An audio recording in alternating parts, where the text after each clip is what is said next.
basketball, football, whatever. Baseball. How do you do it? So it's got to be the shoes. I mean, the shoes are just nice. Look at them. All right, here's mine. Goodbye, as in the Great Bye Week, helped out West Virginia. Yep. Fear the visor, and I'm not talking about Spurrier. I'm talking about Chip Kelly and his visor tonight. And in favor of Luda, roll out. Roll out? For Roll Tide. All right, that's going to do it for us. We'll see you here at half. Now let's send it out to the guys in Morgantown. Craig, Joel, and Petros. Take it away, fellas. Thank you, Aaron, and a big welcome to Morgantown. West Virginia started the season 5-0, hit a rough stretch. The Mountaineer fans, they believe in their quarterback, Geno Smith, and they hope for a turnaround today against TCU. On a cool day in Morgantown, it's TCU and West Virginia on Fox. Frank Lowerjack along with Joel Klatt. So glad you're with us. Remember 3 weeks ago, West Virginia was on top of college football. They've hit a struggle. Now the question, Joel, is can Geno bring them back to the mountaintop? Well, if he's going to, he's got to start having some fun, and that's what the first 5 games of the season was for Geno Smith. That was fun. 80% completion percentage, no interceptions, 24 touchdown passes. He was riding high. He was the Heisman Trophy front runner. Hit a bit of a rough patch in the last couple of games, 58% and 2 interceptions. If he just gets back to cutting it loose and having fun, I think he's going to have a big game. For TCU, Gary Patterson brings his Horned Frogs into the Big 12 Conference, and they're going through some growing pains right now. A lot of success in the last 3 seasons, and right now, after a couple of losses, Gary Patterson is trying to avoid his first 3-game losing streak in his career at TCU as head coach. A couple of teams trying to right the ship. Something's got to give today. TCU and West Virginia, a battle from the Big 12, and it's next on Fox.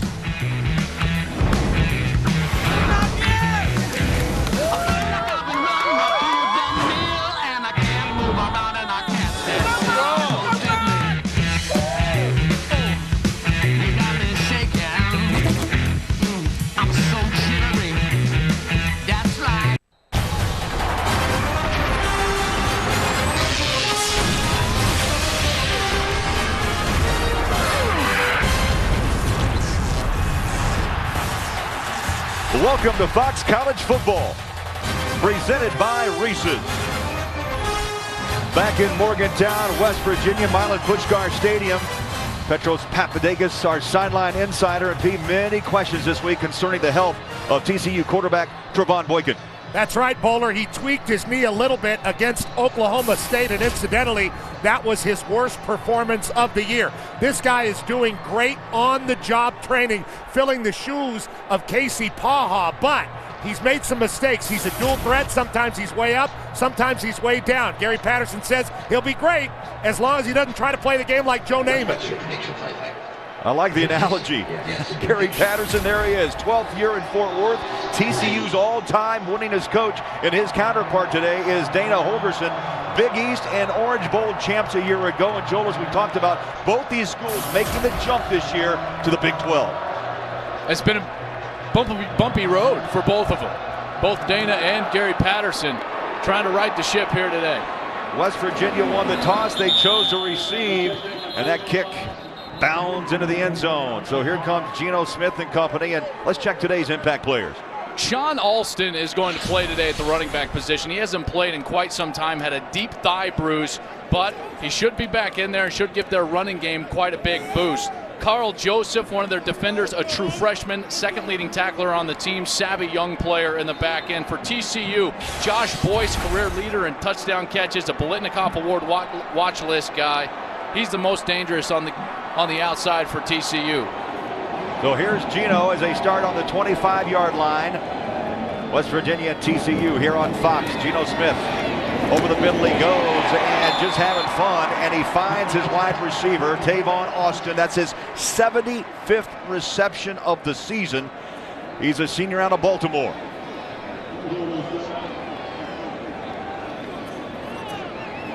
Mountaineers like to run the hurry up. Andrew Bowie in the backfield alongside Geno.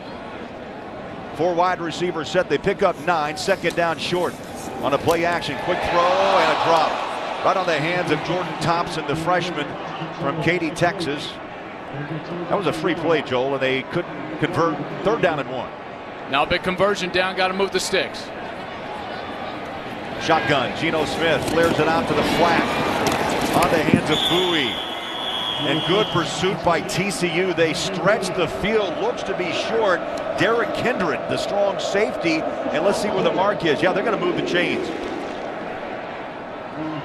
Just got the corner on the outside in order to move the chains, and West Virginia at a breakneck pace so far early. Trying to get TCU lined up, snap the ball as quick as they can.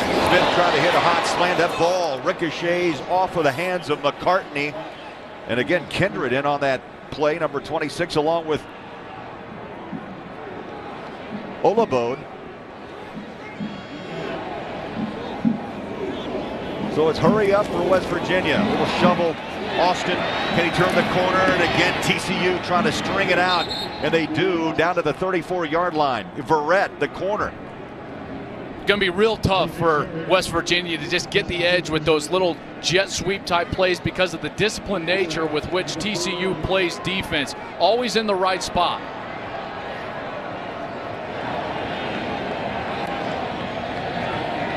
They spread the field with 5 wide receivers.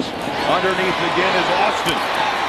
And TCU looks prepared at the 39-yard line. And TCU's defense, Petros, right now looks to have good timing on the field.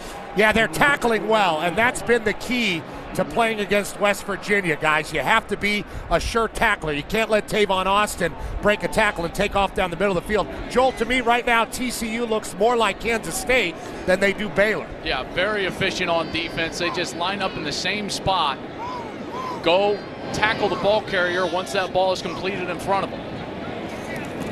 Tyler Bittenkurt will punt and gets it up in a high hanger, and a dangerous fair catch at the 31-yard line by Sky Dawson.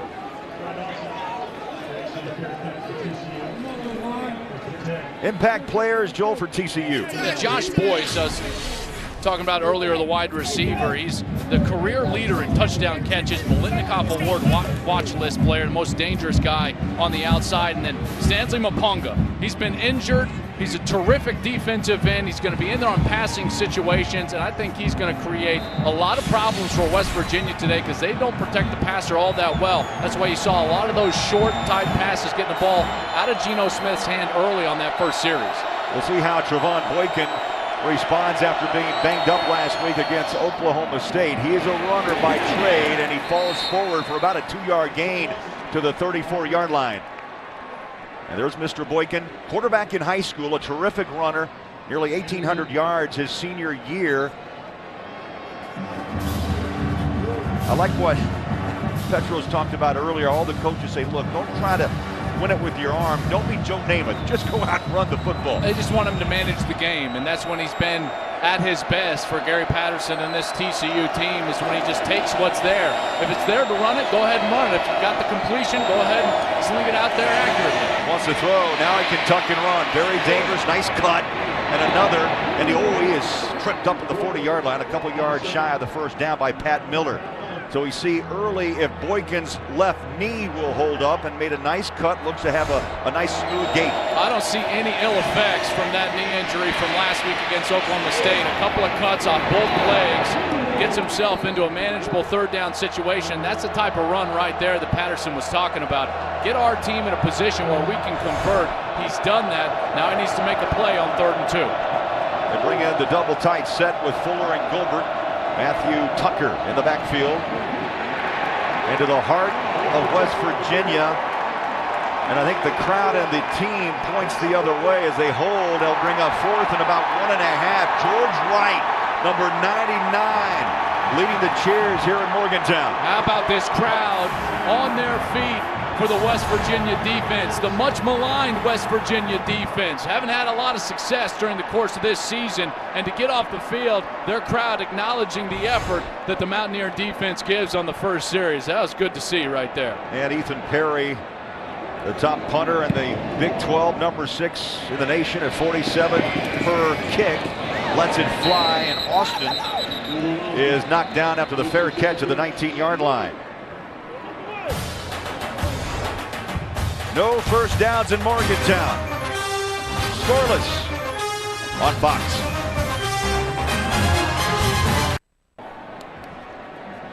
In the aftermath of natural disasters like Superstorm Sandy, the American Red Cross provides life-saving services such as meals, shelter, and mobilizing resources and workers nationwide. You can visit redcross.org or text Red Cross to 90999 to give a $10 donation. And the folks here in Morgantown, fortunate that Hurricane Sandy just kind of slid past, but they did see some snow.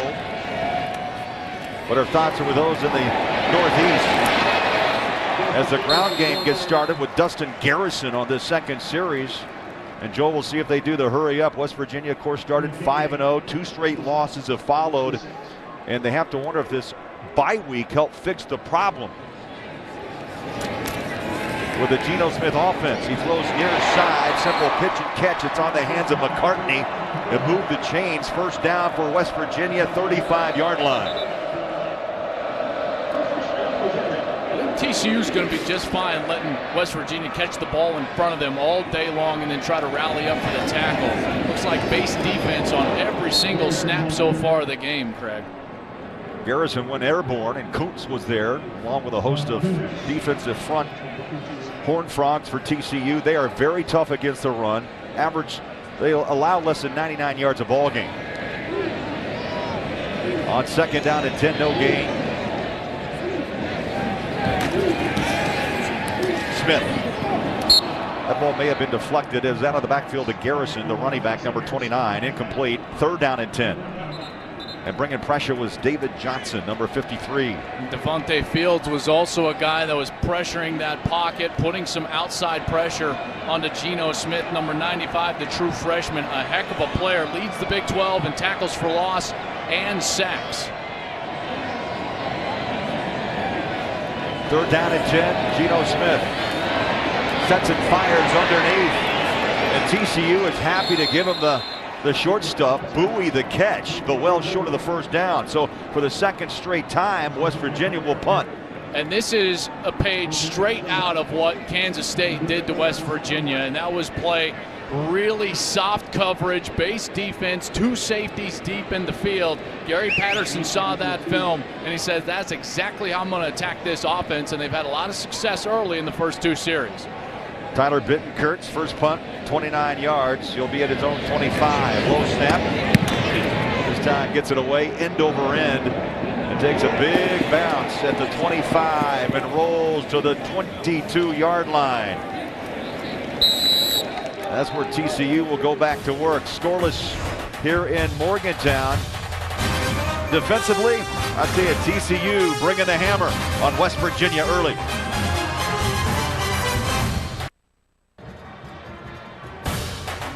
Fox College Football is sponsored by Reese's Peanut Butter Cups, the perfect combination of chocolate and peanut butter. Well, last 3-game losing streak, TCU and West Virginia. It just doesn't happen often. TCU, 1998, that was 3 years before Gary Patterson became the head coach. And, well, last time for West Virginia, got to turn the clock back to 2004. It's interesting because both of them in the first game of those 2-game losing streaks, it happened against Texas Tech. Obviously, West Virginia coming off of a bye, looking to end that 2-game skid. TCU's never happened under Patterson. Boykin takes a direct snap, and he flies off to the far side, picks up 5, and knocked down by Cecil Level. I like that play call because with a young quarterback, we've already seen him have the ability to run successfully against this West Virginia defense. But why not do it on first down, and now you set yourself up for the rest of the downs within this series. Now Boykin has an opportunity at 2nd and 5, looks like maybe even 2nd and 4. Not a lot of pressure on this type of a down. On a rollout, slingshots it, near side, pitch and catch on the hands of Dawson, his 28th reception. This guy is a speedster. If you don't tackle him, Dawson will break away. He's a 10-2 100-meter man. 2-time Mountain West track champion. And watch Boykin on the run deliver this ball accurately. And that's the type of play that then is afforded you as a play caller once you get 5 yards on first down. Makes it much easier on everybody, including your quarterback. Makes it easier on the offensive line. You get that quarterback outside of the pocket. That's a great first set of downs for TCU on this second series. 4 wide receiver set. They hand it off to Dawson. He'll try to hit the edge. He'll take his 6th carry of the year to about the 48-yard line. This is a group that has had to completely change their identity, Petros. Casey Paul early, and now Trevon Boykins late in the season. It seems like they'll be able to run the football and control it with Boykin as long as they don't make mistakes. They could really eat some clock and keep Geno Smith on the sideline, Joel. They pick up 6 as the clock actually rolls up on 8 minutes. Here in the corner, handed off, Andre Dean, the senior, high school All-America out of Katy, Texas, a transfer out of UCLA. So they're mixing it up. 3rd down and 2. They're 3rd best in the nation. As Petros, Joel, talked about chewing clock. They chew a lot of clock. Well, they do it by converting on 3rd down, holding on to the football, and a big down right now early in this game for Trevon Boykin. B.J. Catalon, the freshman, number 23, right alongside Boykin. And Boykin past the 1st down marker with about a half a yard to spare. And tackled by Isaiah Bruce. How about that push up front from the offensive line? Doing a nice job of getting the edge cut down. Watch the end. Collins, the tackle here on the outside, and he gets on the outside and then cuts down the linebacker. That's the block that allows Boykin to cut up into the middle and ultimately get that 1st down. So it's just a short yardage run, but good execution on the up front offensive line from 69 Collins. TCU inside West Virginia territory. Matthew Tucker now in the backfield for the Horned Frogs. Boykin wants to throw, steadies his feet. He can run, cuts it 50, and then back to the line of scrimmage, maybe a half a yard to the 48.5. Isaiah Bruce with another tackle, the strong side inside backer. It's a nice start for West Virginia after a 1st down. Creating a play where they get TCU behind schedule. An open field tackle for the Mountaineers, something that they've worked on all week long with the bye week, getting those offensive players down to the ground in the open field. They've struggled with that mightily, but now they've got an opportunity to put pressure on the quarterback at 2nd and 9.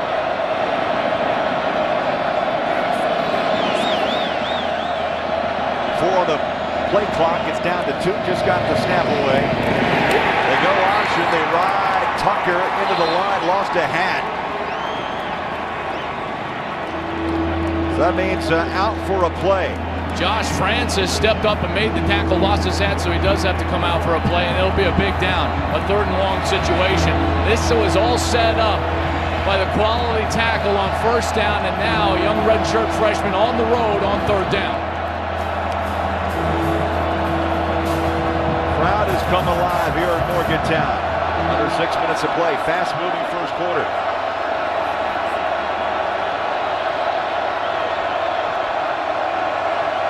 Boykin, shotgun, slings it wide open. Inside the 40-yard line is Josh Boyce. Boyce is the TCU career leader in touchdown receptions with 20. That is now 29 straight games that Boyce has made a reception. Well, and 3rd down defense has not been a strength of West Virginia. 52% conversions they're giving up. That's 117th in the country, and it's because of defense like that. Just all the time in the world for the quarterback, lots of cushion for the wide receiver, and it's the best wide receiver that TCU has, Josh Boyce. Just no pressure by the Mountaineers defense on a critical 3rd down. Grabbed his 45th catch of the season before the pads are popping. Matthew Tucker took on the whole front line of West Virginia and earns 2 yards the hard way to the 31. Yeah, hard-nosed drive right now. You know, the only real big play that Boykin has had to make from the pocket is that last 3rd down conversion to Boyce. Other than that, they've been chewing up the clock, chewing up the yardage. They've run option, both the short side and the wide side, and that offensive line seems to be developing a little bit of a rhythm right now against the Mountaineer front. This will be the 10th play of this drive, and the clock is about 5 minutes in. 2nd down 7, play clock at 6. Boykin looks one way or the other. That ball is out of his hands. It's still loose. And TCU, they cover up at the 29-yard line. We'll see it on the replay. I don't know if that ball was deflected or that ball just popped out of his hand. Yeah, I think it popped out of his hand when he reached back to throw it. As we take another look, I don't think his hand was moving forward. It just on the on the backswing, if you will. It falls out of his hand. Boy, that was awful close, kind of right at the transition between going forward and still going up. They ruled it a fumble, and now TCU fortunate that they were able to get the recovery. 3rd down and 8. Again, the crowd comes alive. 5 on the play clock. It's down to 4. And they got it away. Low snap. Boykin stands pressured. Oh, beautiful catch. They're going to rule it complete. 24-yard line. And how about the stretch of Josh Boyce? Well, it was a great play by Josh Boyce, but Boykin got drilled in the pocket. You talk about a young kid standing tall. Kyle Rose comes in and bang, right in the sternum, and he delivers a great ball on the outside. Oh, look at this camera right on top of it. Boyce, 2nd reception. He had 7 grabs in that loss to Oklahoma State last week for 74 yards. And he's been a big factor so far in this series. Andre Dean checks in the backfield for TCU. Fresh downs, 1st and 10 at the West Virginia 24. Wide open, over the middle, inside the 5 goes Brandon Carter. And again, a soft coverage in the secondary for the Mountaineers. And the rhythm from the quarterback Boykin hitting his wide receiver Brandon Carter in rhythm. Watch, right when he turns out of his break, that ball is in the air, on target, on the chest. No one even close to Brandon Carter. And now 1st and goal for the Horned Frogs. 13th play of this drive. It's covered 76 yards. Boykin's been perfect from the air, on the ground, pushing the pile, and a touchdown, TCU. Matthew Tucker rumbles in for his 3rd touchdown, and the Horned Frogs strike first.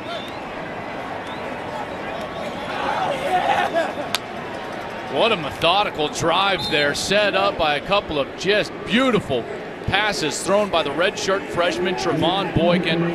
The offensive line taking care of things late, punching it in for the 1st touchdown of the game.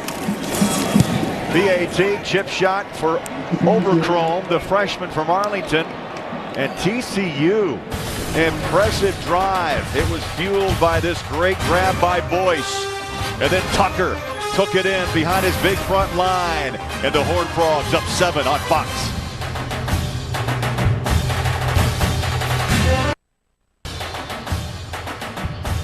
Fox College Football is sponsored by Bud Light. It's a sure sign of a good time. Here we go. By the all-new Dodge Dart. Dodge, new rules. And by Firestone, reminding you that whatever you drive, drive a Firestone. You won't see a more efficient drive in college football. 13 plays, 78 yards, and Tucker went in from 2 yards out. And the 3 passes, 2 on 3rd down, the 1 to Carter to get him inside the 5. And that was a beautiful drive by a redshirt freshman quarterback. That's exactly what Gary Patterson wanted to see early in the game. Had the opportunity to scramble and run, got a 1st down with his feet, but then he sat in the pocket and made some throws down the field. Overchrome will kick away. And no return off the hands of Austin, about 8 yards deep. So here we go for the 3rd time. We'll see Geno Smith. It's been a struggle thus far. 2 possessions, just 34 yards of offense for the Mountaineers. TCU up by 7.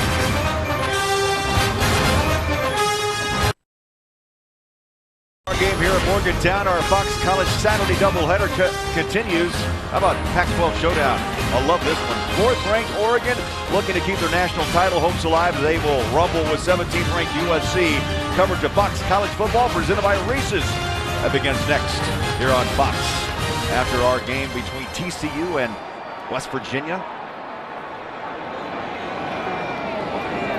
3rd series of the afternoon for Geno Smith. Sean Alston with the carry, maybe 3 yards. Let's get a game break. Back to Los Angeles and Patrick O'Neill. Right, thank you. Missouri trying to upset Florida down in the swamp, down 14-7, but James Franklin throws his 4th pick of the day. Gators hang on, but they do not control their destiny in the SEC. Craig and Joel. So 14-7 Gators in the swamp. The crowd gave Alston a nice round of applause. He's been out 4 straight with a deep thigh bruise. And this time it's Bowie, the ball carrier. And he was running behind his center, Joe Madsen. There's Sean Alston, number 20. He's got the knee brace on the right leg, but he was suffering from that thigh bruise, trying to get back. Their run game should get much better with him in the backfield. 3rd down and 3. Mountaineers need to push the chains for a first down under 2 minutes of play in the first quarter. Geno Smith dancing his feet. You can see him just kind of impatient, and that ball is incomplete. Olabode, terrific job coming up from his free safety spot to bat that ball away. I thought that ball was thrown late by Geno Smith because Tavon Austin was sitting on the sideline for quite some time waiting for that ball, and that's what allowed Olabode to come get over the top and bat that ball away before it got to Austin.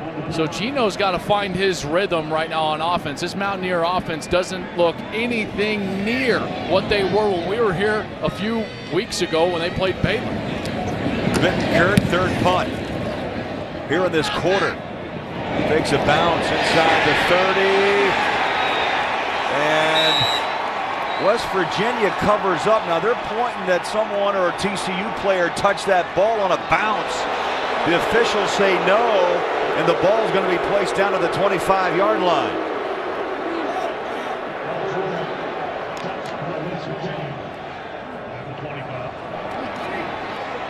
There was a TCU player blocking downfield, and I think West Virginia thought that it might have bounced into him. That's a tough look. Very difficult to see if that actually touched. Gamble there, number 16. Copeland came in to jump on it, but it's going to be Horned Frog football, 25-yard line. They're up by 7 as we roll up on a minute to play in the opening quarter.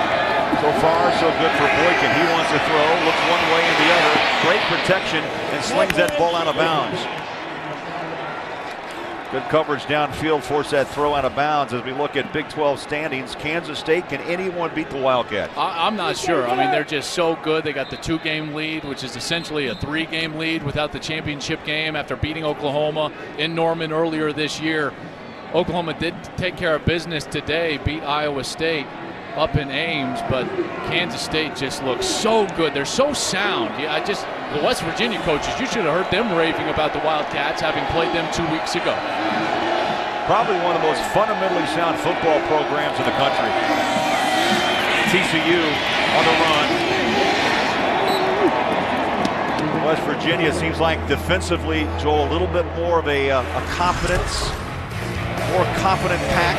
Well, they're trying. Last drive, though, they just had some plays made against them, and it started with the quarterback, Trevon Boykin. And then Leif Tucker gets into the end zone. He's been battling a bit of an injury with his ankle, trying to get healthy. This whole Horned Frog team trying to get healthy, and it helps when your quarterback steps up and plays to the level that Boykin has early in this game. 4 or 5 for 58 yards. Plus, he's been doing it on the ground with his feet. 6 rushes for close to 20. Pedals back, pressure, escapes, tripped up, and a flag is down back at the 18-yard line. And the swagger has come back here late in the quarter for West Virginia's D. There's the flag down. It came in late. Looks like it might be a hold, Craig, against TCU. Holding, offense, number 69. Penalties declined. Avion Collins, a true freshman at the right tackle spot, as we hear from Scott Novak, our referee, for the first time today. Avion Collins, first offensive lineman to start for Gary Patterson as a true freshman in his career at TCU. Very talented kid. They beat a lot of really high-profile teams, including the University of Alabama, on Avion Collins. They're very excited about him, but still going through some growing pains as a true freshman on the front.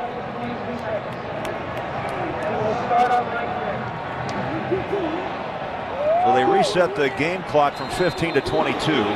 It brings up a punting situation on 4th and 16. Ethan Perry at his own 5-yard line. Here comes West Virginia, bringing the house. Just got the kick away. High bouncer. And it's taken at the 34-yard line by Tavon Austin. Today, our Fox Sports broadcasters and college football head coaches around the country, they're wearing commemorative label pins to celebrate National College Football Day. Joel, 143 years ago in New Brunswick, New Jersey, a game unlike anything seen before was played as Rutgers defeated Princeton. You know the final? 6-4. The players that day left a lasting legacy that would evolve into intercollegiate football that we know today. I did not know that score. 6-4. Should be the final play of the quarter, up high, and the catch is made by Austin near a first down. And we'll see if West Virginia can't get going offensively in quarter number 2. 15 minutes are done. TCU on the road, up by 7.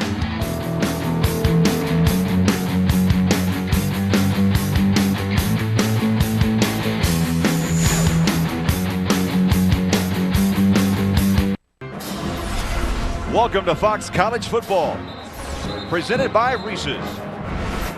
And back in Morgantown, West Virginia, TCU up 7 on the Mountaineers. Greg Boberjack back along with Joel Klatt. Very important series for Geno Smith. The first 3 series, all punts in the first quarter. And this offense, in the first 5 games of the year, I mean, they were the best offense in the history of college football. Geno had thrown 24 touchdowns, no interceptions, and they have not found any of that rhythm since then. The last 2 games, Geno Smith 58%, a couple of interceptions, and now they're having a hard time against this TCU defense, and they've got to him again, getting the quarterback to the ground. Tripped him up around the ankles, led by big number 97, John Kuntz. We got a flag down at the 45.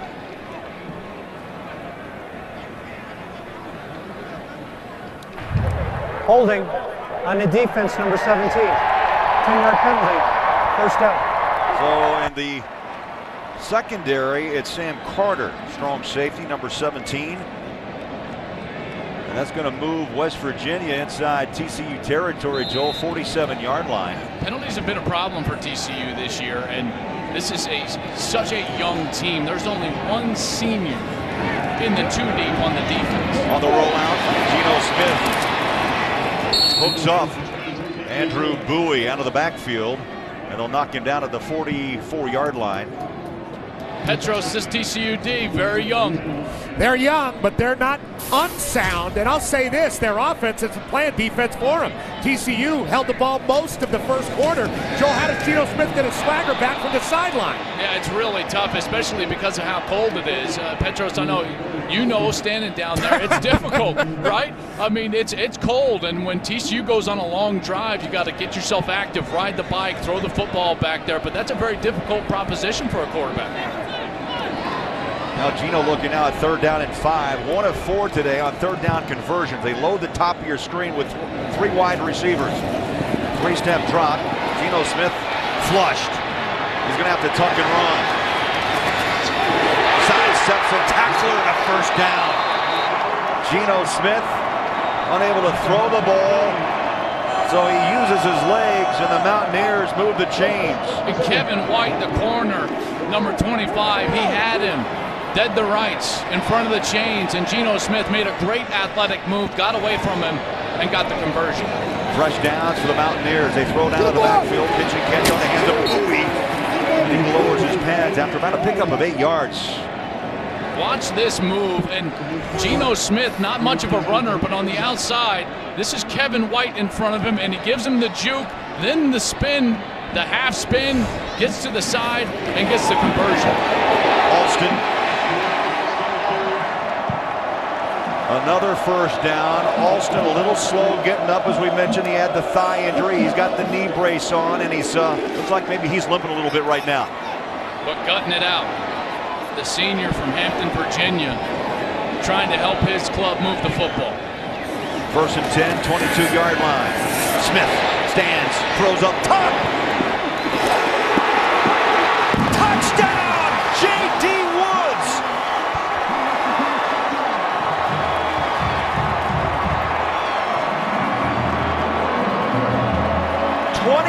yards.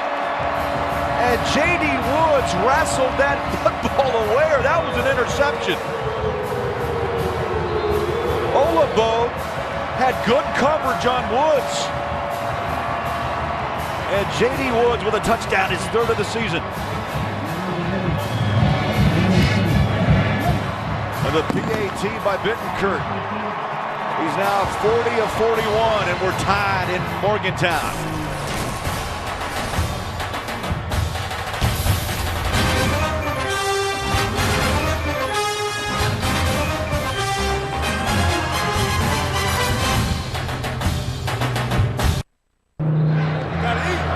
J.D. Woods, a 22-yard touchdown reception. And it ties this game at 7 after a 7-play, 67-yard drive. Olabode had this thing. I mean, from the moment that the ball left Geno Smith's hand, I thought it was going to be an interception. I thought Hackett, number 1, and Olabode, number 6, were going to have an opportunity at that ball, and J.D. Woods comes up with it. This is Geno in the pocket. He paid a little bit of the price for getting that ball off. I'm just glad one of his legs didn't get locked underneath him. You know, that's one of those things that's always dangerous. You're going to get rolled up on. Unfortunate for Geno Smith, his legs went out from under him. Now 10 of 15 on the day, 72 yards and a touchdown. J.D. Woods, I think, is going to have to step up because it's pretty clear that Stedman Bailey is the nation's leading touchdown catcher with 14 touchdowns coming into today's ball game. He isn't right. You know, he's been their down the field threat, and he's been injured, trying to get back from an ankle injury. And J.D. Woods is going to have to step up, and he did so in a huge way on that last series for a touchdown. Corey Smith hasn't teed up, and West Virginia will kick away to TCU. We're tied at 7. And no return. No return. Well, Fox Sports is your home for the UFC beginning on Friday with a new episode of The Ultimate Fighter on FX. Next Saturday is UFC on Fuel TV 6 live from Macau, China. Then on Saturday, December 8th, the UFC returns to broadcast television with the UFC on Fox 5, where Benson Henderson will put his lightweight championship on the line against Nate Diaz. Fox Sports, the place to turn for hard-hitting UFC action, and it's all year long.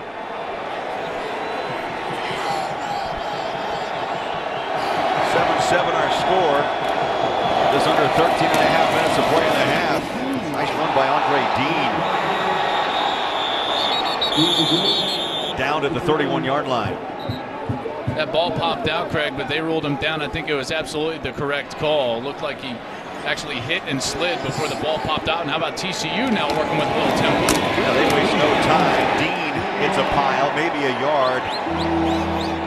Jared Barber, number 33, made the initial hit. That's always the problem for me with a team that's not used to going fast, and then they try to go fast, and a lot of times there's too many missed assignments because the players are not used to working at that tempo.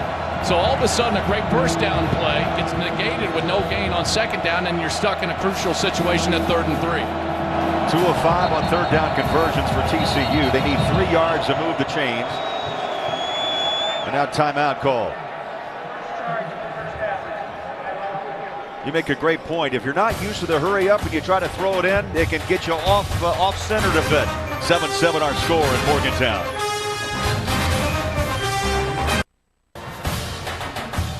Fox College Football is sponsored by AT&T, the nation's largest 4G network. AT&T, rethink possible. Well, the bell tolls in Morgantown. You know what that means? 3rd down. Never seen Dana Holgorsen as animated as he's been with his defense. He desperately wants this defense to get off the field here. 3rd down and 3. Pitch it out. Catalan. And again, a very stout West Virginia defense holds TCU, led by Cecil Level. That is now 2 straight 3 and outs, and West Virginia holds and forces 4th and 1. There's the coaching staff elated with their defense. This defense comes in 115th in scoring defense, 114th in total defense, and Dana Holgorsen says, nice job, fellas. Get us that ball back. Nice punt, Perry. Austin trying to find a little seam. Spins, but he's going the wrong way. He started at the 21. He's going to end up down at the 16-yard line.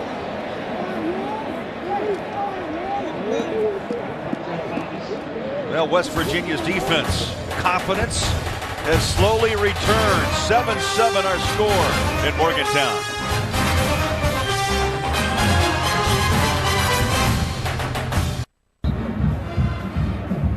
Back in Morgantown, and it's time for the Aflac trivia question. Joel? only Heisman Trophy winner in TCU history. Got a good idea. Think about it. Have the answer for you just a little bit later. I don't want to spoil it for all the viewers out there, you know. We're now quickly typing away on their smartphones. That's one way to find out, right? The Google machine. West Virginia will start at the 16-yard line. First and 10, 12 minutes remaining first half. Gino all day to throw. Airs it deep across the middle up top and throws it. Intercepted at the 35. Barrett the corner, and that ball hung, and he runs it back to the 45-yard line. We got a flag down midfield, 26-yard line.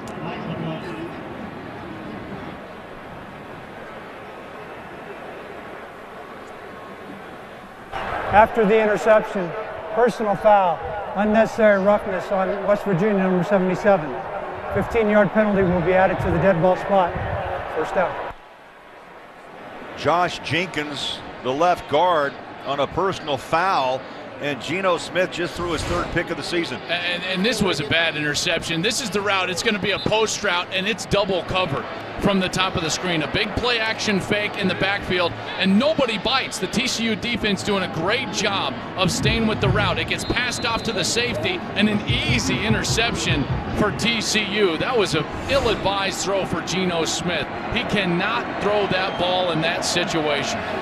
Penalty puts the ball for TCU at the 30-yard line. Up top, man coverage wide open, on the hands, touchdown Boyce.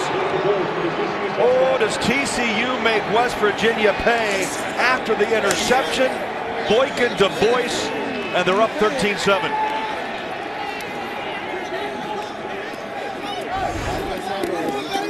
And Boyce adds another touchdown to his record-setting career. The TCU leader in touchdowns caught, and that one was easy. Very creative play-action pass in the backfield. That's a nice, creative way of getting people open in the back end. Dana Holgorsen cannot be happy. He gets the third down stop.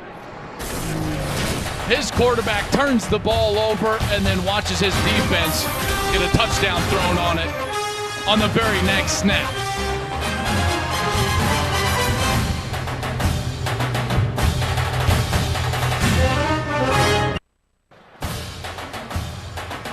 Fox College Football is sponsored by Pizza Hut, make it great, and by Chevrolet. From kickoff to the last yard, Chevy runs deep.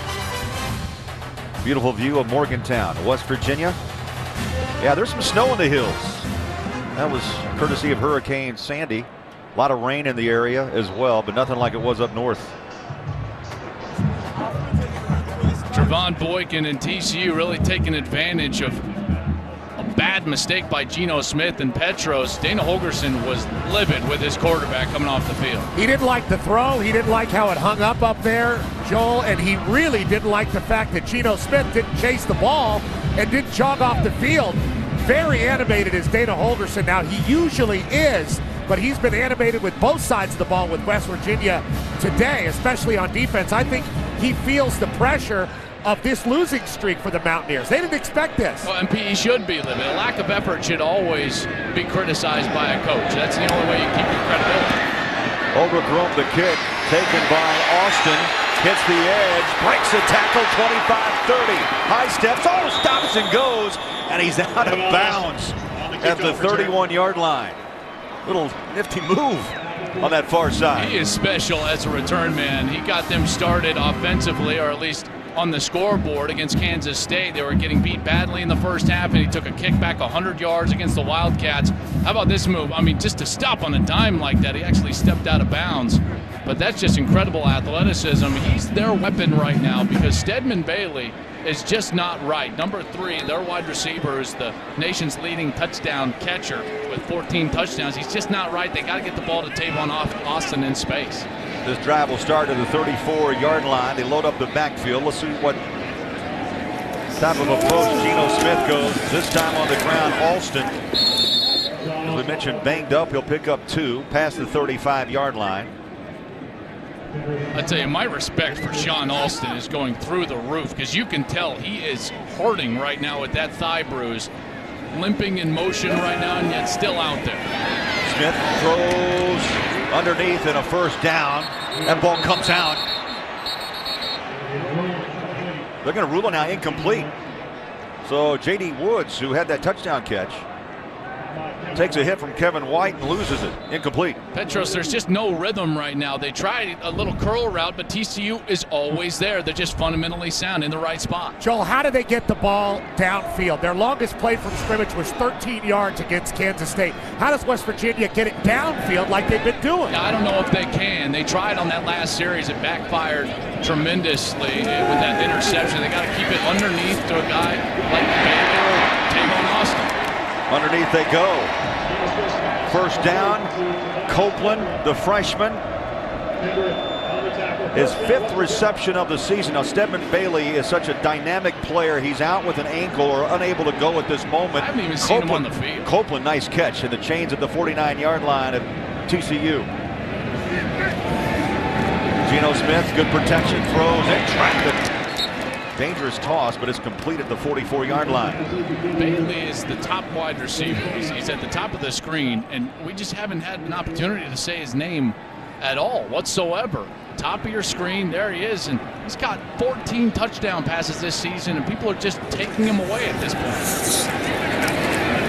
Dustin Garrison weaves his way to the 43-yard line. Bailey was kind of doubtful. He healed up, though, they thought, during the bye week. He's had a bad ankle.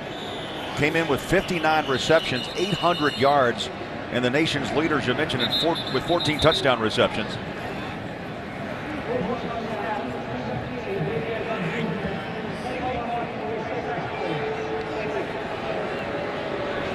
When we saw West Virginia against Baylor earlier in the season, Geno Smith had just a tremendous amount of time in the pocket, and that was Petros, how they got the ball down the field. He's able to just sit and wait and wait and wait, and then all of a sudden, bang, Bailey popped open deep down the field. He doesn't have that type of time right now. So, Petros, I just don't think they can go down the field. It's got to be underneath routes. You've got Copeland in the slot, number 2. You've got Austin in the slot opposite him, number 1. They hand it off to Austin. Little shovel. Oh, what a turn on a dime! Hits the midfield. Coming the other way. 20, 10. Touchdown, West Virginia.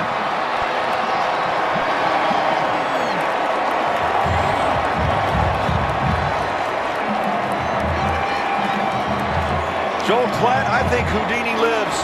Tavon Austin did things that just you can't do on a football field.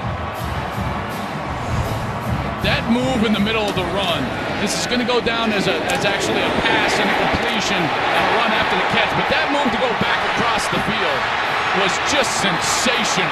And then the speed, the electricity out of Tavon Austin to get to the pylon. That's exactly why you got to get the ball to him in space.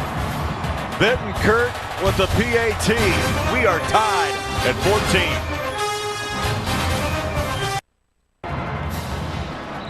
"43 yards of magic. Tavon Austin, 14 all. 6 plays, Joel, 66 yards.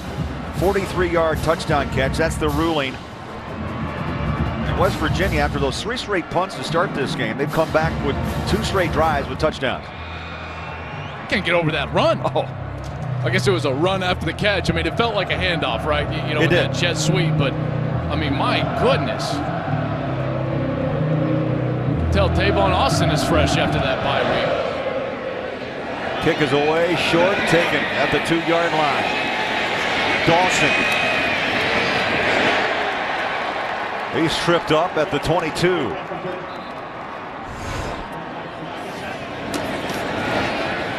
When he got around the end, it didn't look like much was there, and that's that turn back. Stanley Mapongo, one of the best defenders in the Big 12 Conference, he was the one pursuing from the inside. Watch number 90. He's going to be coming across, and it looks like he's got him dead to rights, and just bang. He just moved. He just shifts a little bit. That was unbelievable. That's vertical to horizontal in a half a step. And then the speed, the straight ahead speed to get to the pylon. Oh, he's a special player. Under 10 minutes ago, first half, little throw out to Catalan. Freshman. Oh, you heard the pads pop at the 26. Petros, that was one of the more impressive runs I've seen all year long. Well, there's no doubt that Tavon Austin, also known as Awesome here, is a showman of a football player. I mean, this guy is really flashy. And I got to be honest, I've never seen a cut like that work in a college football game. That is a high school cut through and through. How did it work? Well, Petros, you called this game that I'm about to bring up. That cut reminded me of Reggie Bush versus Fresno State yeah. in 2005. That was a very similar type of run. But all the way across like that. I mean, all the way. I'd never seen it. Yeah, that was sensational. 2nd down, 6.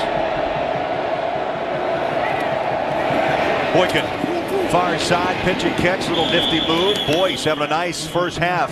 We saw Dana Holgorsen upset with his defense earlier, very animated, and I think he is well, he's jumping for joy after that touchdown. You know, he's been upset with his quarterback. He's been elated with his defense. That's been flipped as well. And Dana Holgorsen right now riding the roller coaster of emotion of a Big 12 football game. 1st and 10 as we roll up on 9 minutes to play in this first half. And some wild moments as Catalon gets the carry again past the 35 to the 37-yard line. This is an important series for TCU after a run like that, the electricity that went through this place here in Morgantown. Now to try to establish that ball possession, time of possession, grinded out style of offense, and you're starting to see that take hold now. A quality run on 1st down for Gary Patterson to set themselves up on schedule at 2nd and 6. Boykin shotgun. Play clock to 7. Gets the snap away. Boykin option, makes a cut. Cartwheeled at the 37-yard line. Let's get a game break. Back to Los Angeles, and here's Patrick O'Neill. All right, Craig, other Big 12 action. Well, I figured it'd be a shootout in Texas, and Texas Tech and Lubbock only fitting. Joe Bergeron, 2-yard touchdown run. That puts Texas up 14-7, but Red Raiders are driving, still in the first. Longhorns up 14-7. Craig and Joel. Thank you, Patrick. Here we're tied at 14 in Morgantown, under 8 minutes, and the bell chimes again on a 3rd down and 5. 5 on the play clock, down to 4.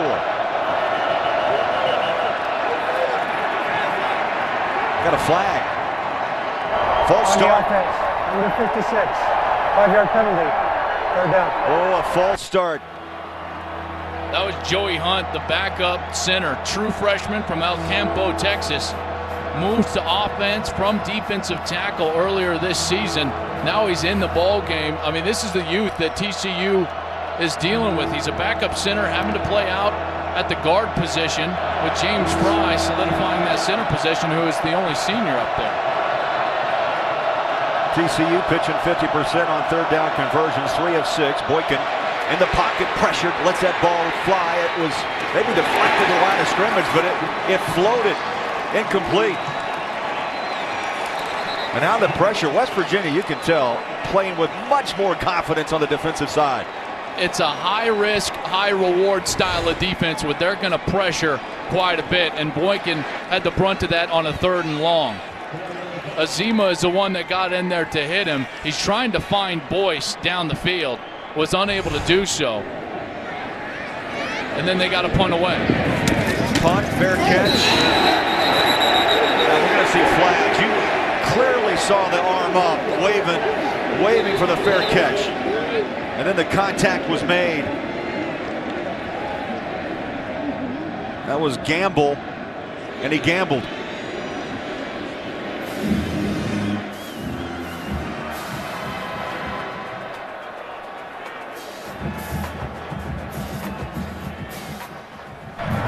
Personal foul. Unnecessary roughness on the kicking team. 15-yard penalty. 1st down. And Joel, the replay clearly shows the hands up. He's waving it. He's waving at you. Yeah, he's a really experienced returner, Tavon Austin, and that's as clear as it's going to get. And then Gamble brings him all the way to the ground. I don't think that he gets a personal foul, you know, if he just kind of bumps into him and then realizes, but he clearly just had no idea that that hand was in the air from Tavon Austin. 71 penalty yards per game. And that's something that you just have to cure. You cannot allow that to happen. West Virginia back to that hurry up. Bowie in the backfield with Geno Smith. 2nd and 7. Geno slings it in traffic. Dangerous pass, Joel. 1, 2, 3 white jerseys right on the spot. They were trying to go to Copeland, the freshman. He's only 178 pounds, and I thought he heard the footsteps there. And again, unable to get the ball, Joel, is Stedman Bailey, number 3. They are shutting the door on the outside for Stedman Bailey. 3rd down 7 for West Virginia.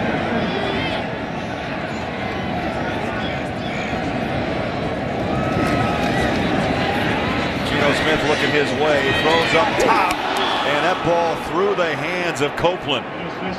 So that brings up a punting situation, 4th and 7. Ball was on the money.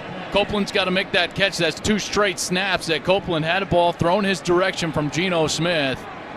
Both were dropped. They both probably should have been caught. That's what you get when you're getting through that inexperienced out in the skill positions.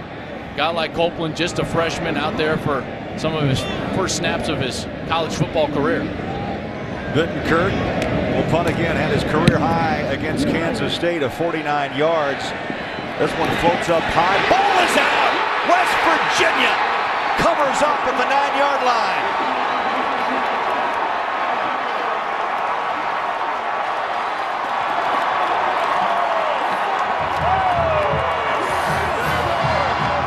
Nana Kyram, freshman, Johnny on the spot, special teams. He was a 3-star prospect and a track champion in high school. Is the anchor of his relay team in high school, and that's why he was down there so quickly and able to take advantage of a huge TCU mistake. This is a program built on sound play, much like Kansas State under Gary Patterson the last 10 years, and they've made a couple of big mistakes here in this 2nd quarter. Geno Smith with a 1st and goal, throws it to the flat. Bowie hit hard out of bounds, and they'll mark him at the 5-yard line. Here's the fumble. He never got it. No. You see that ball was never secured by the punt returner, Sky Dawson, the senior. And now West Virginia with Bowie heading to the end zone. Boy, I thought he almost broke that tackle. Didn't you think he was going to get into the end zone? At the 2-yard line, Bowie, a 188-pound sophomore out of Jacksonville, Florida, came in averaging about 4.8 yards a carry. And now 3rd down and goal. They'll place the ball just inside the 3-yard line.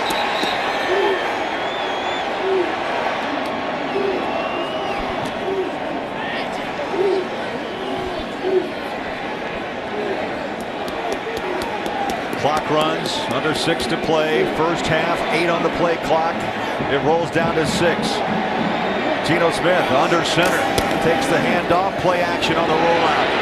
Geno Smith heading to the sideline. Hurdles in, short at the 1-yard line. The pursuit by TCU. Kevin White came in strong. It's going to be 4th and goal. West Virginia lines it up. Geno Smith under center.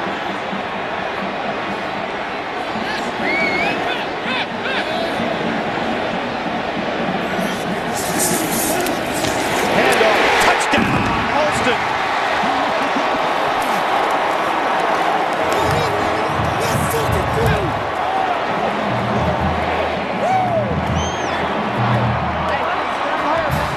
Alston running on one leg. Rumbles in and puts West Virginia on top.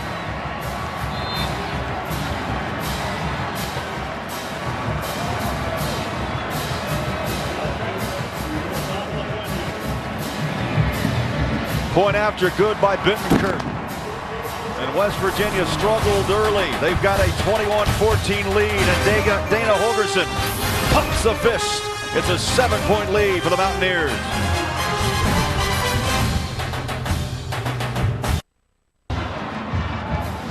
Well, the momentum, Mr. Momentum, has changed here in Morgantown.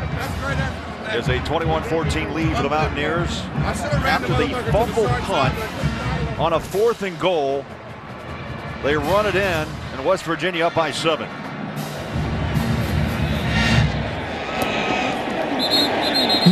Sky Dawson, no return, 5 yards deep. Let's go back to the play that set up that score. Sky Dawson back, the senior, to receive a punt. You can see he never caught it.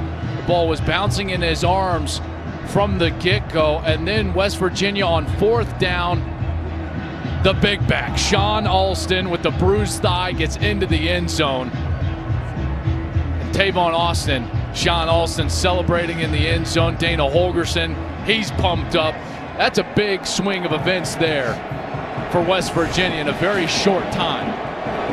There was 3 straight possessions, 3 straight punts to start this game. Now West Virginia up by 7. Back to the air, ball tipped incomplete. As Boykin went over the top to Josh Boyce, who really owned the first quarter for TCU.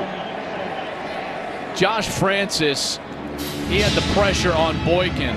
And this offense right now, they had that beautiful drive early in the game with a couple of 3rd down conversions. But Petros, they need to find that semblance of a run game early in the downs. Well, they need to get back to that. They need to get Catalon going or Andre Dean. I'll tell you what, Gary Patterson is one of the all-time grinding college football coaches, and he needs an all-time grinding drive right now to keep Geno Smith on the field.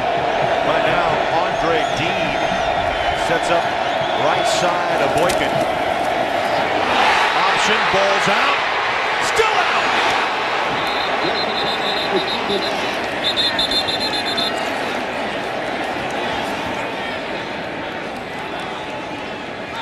And it looks like Dean was able to cover up and get that ball back for TCU. There's the challenge. You're trying to run the zone read play, and it's a stretch zone read play where the running back is going out wide, running horizontally. And if the quarterback is not sure-handed with the ball, and if there's any indecision whatsoever about the take or the give at the mesh point, that ball is going to end up on the ground. And now TCU in a very precarious situation. 3rd and 19. Look for some pressure here from West Virginia. They've been getting after it all day. This is a prime spot to get after the quarterback. 4 wide receiver set. Boykin shotgun. 3rd down and 19. Pressure. Boykin throws up top, and it's incomplete. He was looking for Brandon Carter, and now the Horned Frogs will have to punt down 7. The pressure was applied by Doug Rigg. And it was actually just a 3-man rush. They dropped back into coverage. But Doug Rigg on a 3-man rush, there was a little bit of a stunt run. He goes from his inside position to his outside position. Excuse me, not Doug Rigg. That was Azima. Dozie Azima, the junior from Pomona, New York. He's the one who got around the edge, coming from the defensive tackle position around the defensive end. Perry with a nice boot. Austin dancing. And he is cut along the sideline. He's still dancing. Did he stay in? Now he's out of bounds at the 32-yard line. His stop-and-go ability, I've never seen anything like it. Just kind of makes you hold your breath, right, every time he has the ball. Make sure you stay tuned. Coming up on the Pizza Hut halftime report, number 3 Notre Dame. Can they stay undefeated? Bounce back win for the Gators and undefeated Ohio State. The Buckeyes under Urban Meyer in action.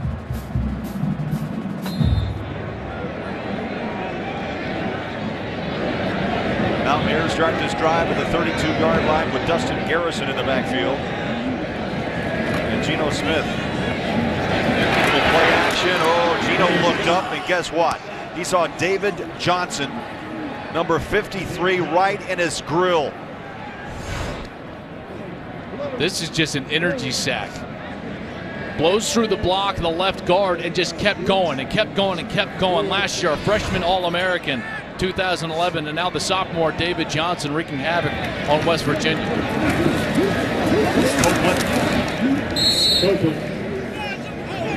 To the 30-yard line. There was Johnson again with the tackle. He's running all over the field. He's going to take a break now and head to the sideline. But David Johnson, the sophomore, he's done a heck of a job, number 53 so far in this ball game. He's one of those high motor, high energy defensive linemen. Coaches love those type of guys. He presses the pocket from the interior. If the offensive line is not very stout at the guard position in pass protection, he can actually get to the quarterback like he did a couple of snaps ago.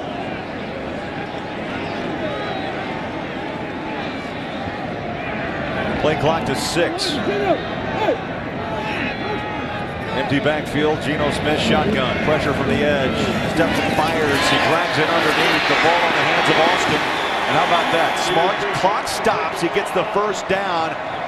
And Tavon Austin, Joel, right now by himself is electrifying this crowd. And that's why you don't want to run man coverage. TCU was caught in man coverage there. And when Geno Smith sees man-to-man, he goes immediately to his slot receiver, Tavon Austin. Joel Hasley, the middle linebacker, the sophomore, he had no chance trying to chase Tavon Austin across the field. There's no question that Dana Holgorsen wants more points before halftime. That ball slapped out of the hands of Geno Smith.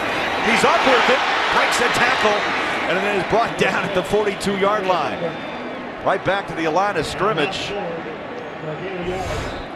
That was big Stanley Mapunga getting to it, and that's his big right paw reaching out and slapping that ball out of Geno Smith's hands.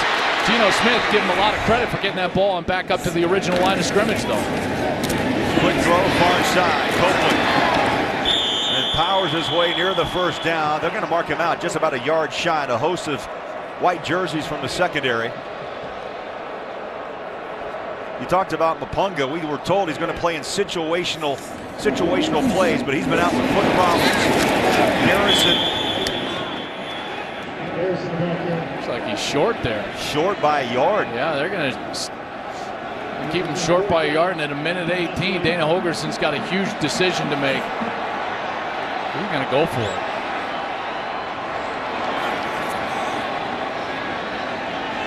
Fourth down. I think he's going to call a timeout. He's going to let this play clock dwindle down and call a timeout. He's got 2 to use. Why not? The cooler heads are going to prevail here. The proper play is to punt this ball away. Up by 7 points at the 49-yard line. Go ahead and punt this away. He's going to turn to the official, Dana Holgorsen, at about 3 seconds, 2 seconds now. Called the timeout is exactly what it's going to do. He just didn't want a lot of time on the clock when he gave the ball back to TCU. Now he's going to talk about it now. He's a bit of a gambler himself, so I don't know if he's going to actually punt this away. I think he should, though. That would be the proper play. Well, we have a moment. Let's answer our Aflac trivia question. Earlier, we asked who is the only Heisman Trophy winner in TCU history. We've got the answer. Got to turn the clock back. 1938, Davy O'Brien. First quarterback, by the way, to ever win that trophy, and now we have the Davy O'Brien Award. And the Big 12 loves the Davy O'Brien Award. 5 quarterbacks from the Big 12 are on the official semifinal list for the Davy O'Brien Award. And they are going to go for it. I was wrong. He's a gambler. Wrong. He's gambling on 4th and 1, under a minute to go in the half. Yeah, this is a quick kick formation.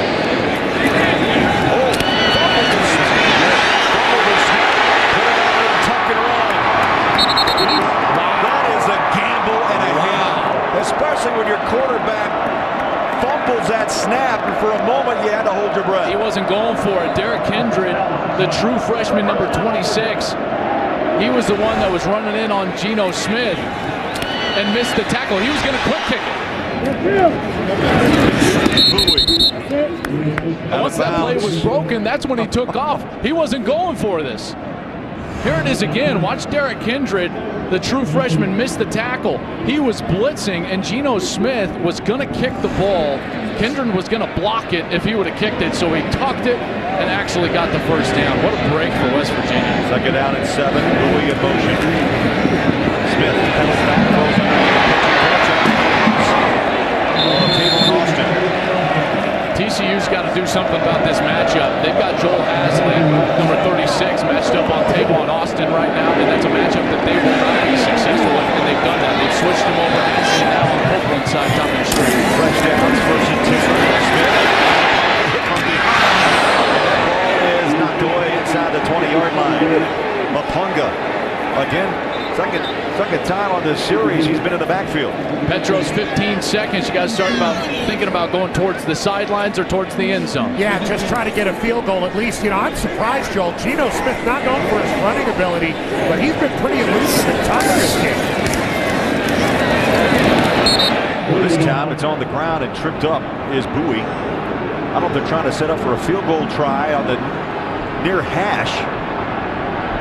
And timeout, Dana Holgorsen with 2 seconds to play in the half.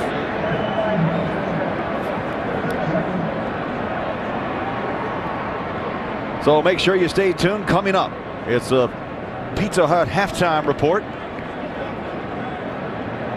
Aaron, Joey, Eddie, busy day. I mean, this is week 10 around college football. We've known for a long time November 3rd was going to be a fantastic day in college football. Those games tonight going to be absolutely tremendous. We got a terrific game here brewing, 21-14 here, heading in to halftime with a potential field goal up from Tyler Bittenkurt. You look at his numbers, Joel, 3 of 5 field goal attempts this season. He's 41 yards is as long as he's had one blocked and has not put a leg on a football in the last 2 games.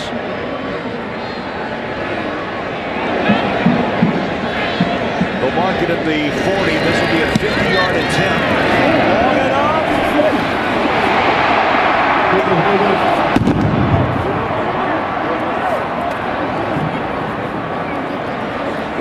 So from 50, Bittenkurt misses, and West Virginia heads to the locker room.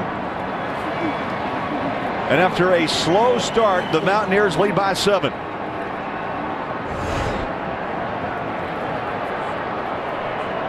(21-14) our halftime score. West Virginia on top. Now let's send you to the Pizza Hut halftime report. Craig, thanks so much. Coming up on the Pizza Hut halftime, number 3 Notre Dame's at home and trying to keep their perfect record intact. Florida bounced back from their first loss of the year, and undefeated Ohio State's at the Horseshoe taking on Illinois. We'll get you caught up on all the action with Eddie and Joey on the Pizza Hut halftime.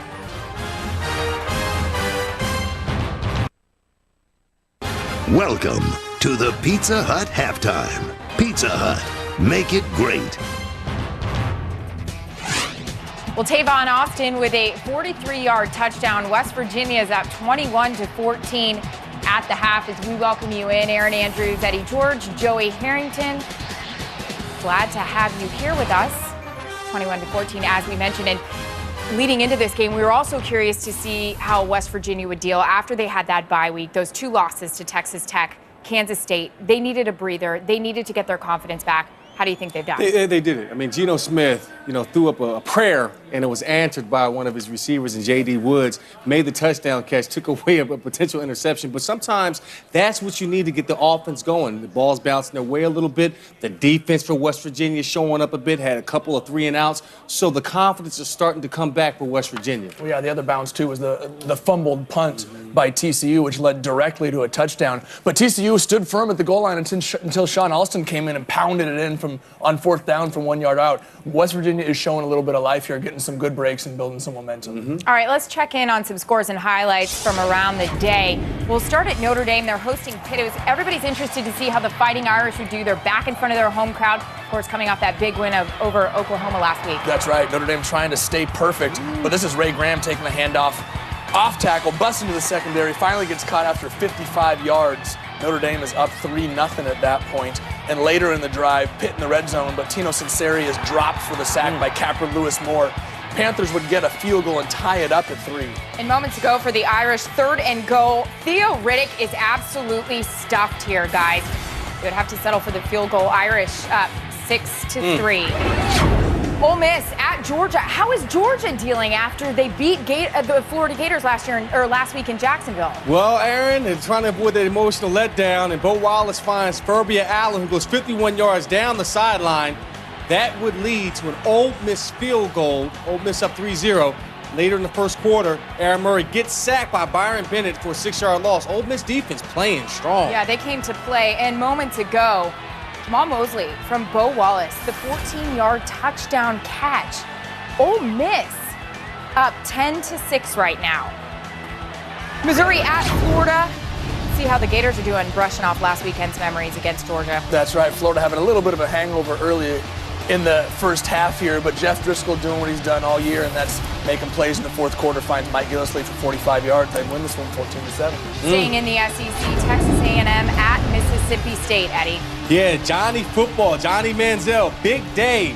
Passing the football over 300 yards passing, another 129 yards. Adding on to that 37-yard touchdown, A&M wins big, 38-13. Well, this one, everybody, I think, had to take a second glance. Troy at Tennessee, Pat Summitt there to watch and cheer on the Vols. and they needed her help big time today. That's right. Tennessee did not look good early, but this is Tyler Bray finding Justin Hunter for a 46-yard touchdown, one of 5 on the day for Tyler. That would tie the score up at 48. And late in the fourth, Marlon Lane takes it in from 9 yards out. Tennessee would go on to win this one 55-48. Moments ago here, guys, Aaron Murray finds Marlon Brown. Where's the coverage? Yeah, where is the coverage? 66 yard. And the score, 10-7. How about the Dogs? I mean, if they win out, they could go to the SEC championship game, and it doesn't look like what's going on. Well, both teams, Georgia and Florida, seem to be a little bit slow coming out of the cage today. Georgia supposedly has an easy road against Ole Miss and help me out here. They have one other team left on the schedule, an easy road into the SEC championship game. And Florida just needing to get a win against Missouri. Both teams looking slow to start, but Florida pulled it out. See if Georgia can as well. It's expected. You know, after having 2 emotional weeks last week, you know, even Notre Dame going into Oklahoma, they're struggling against Pitt today. And Georgia playing Florida, they played them so hard, put a lot of energy into that ball game. You know, you expect the emotional letdown. So we'll have to wait and see how they'll bounce back the second half. It happens in football. I remembered who it was. Auburn. Auburn? Okay, there you go. I remembered. There's a lot going on. We'll give that to you. All right, more highlights for you. Texas at Texas Tech. There we go. David Ash finding his favorite receiver, Jackson Shipley, for a 6-yard touchdown, putting Texas up 7-0. Later on in the first quarter, it's Kenny Williams for Texas Tech taking it in from 1 yard out, tying the score up at 7. But the Longhorns would not go away. Joe Bergeron, your favorite Big 12 running back, right? Bumbling his way in from 2 yards out, 14-7 Texas. Excuse me, 21-10 now. Texas pulling away. Nebraska at Michigan State. Michigan State's lost 3 of their last 4 home games, Eddie. Yes, they have. And Le'Veon Bell, another big back that I love, takes up the middle for an 11-yard touchdown. Michigan State up 7-0. But Taylor Martinez finds Amir Abdul for a 2-yard touchdown. The score, 13-7, Michigan State. Staying in the Big Ten now, Illinois in Columbus. That's right. Braxton Miller going to look downfield to find his favorite target, Jake Stoneburner, for a gain of 24 yards. And on that same drive, big Carlos Hyde goes in for a 3-yard rumble. Ohio State up 17-6 second quarter. Penn State has won 5 straight meetings, facing Purdue today. That's right. Here in the first quarter, Matthew McGloin going deep to Brandon Mosby-Felder for a big gain down inside the 10-yard line.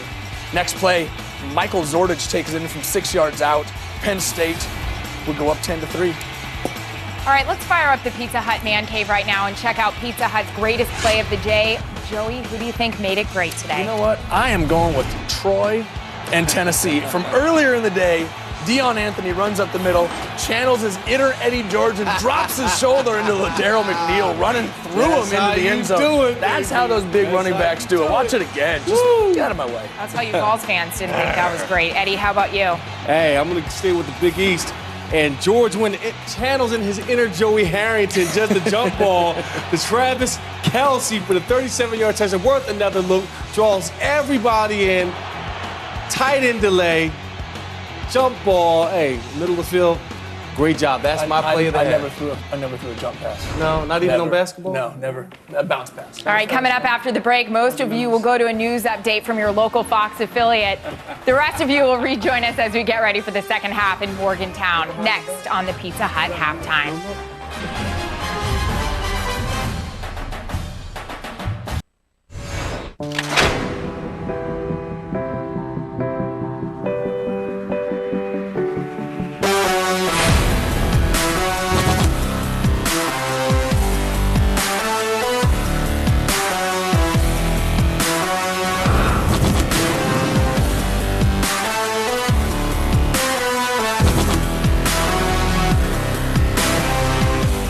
Welcome to Fox College Football, presented by Reese's.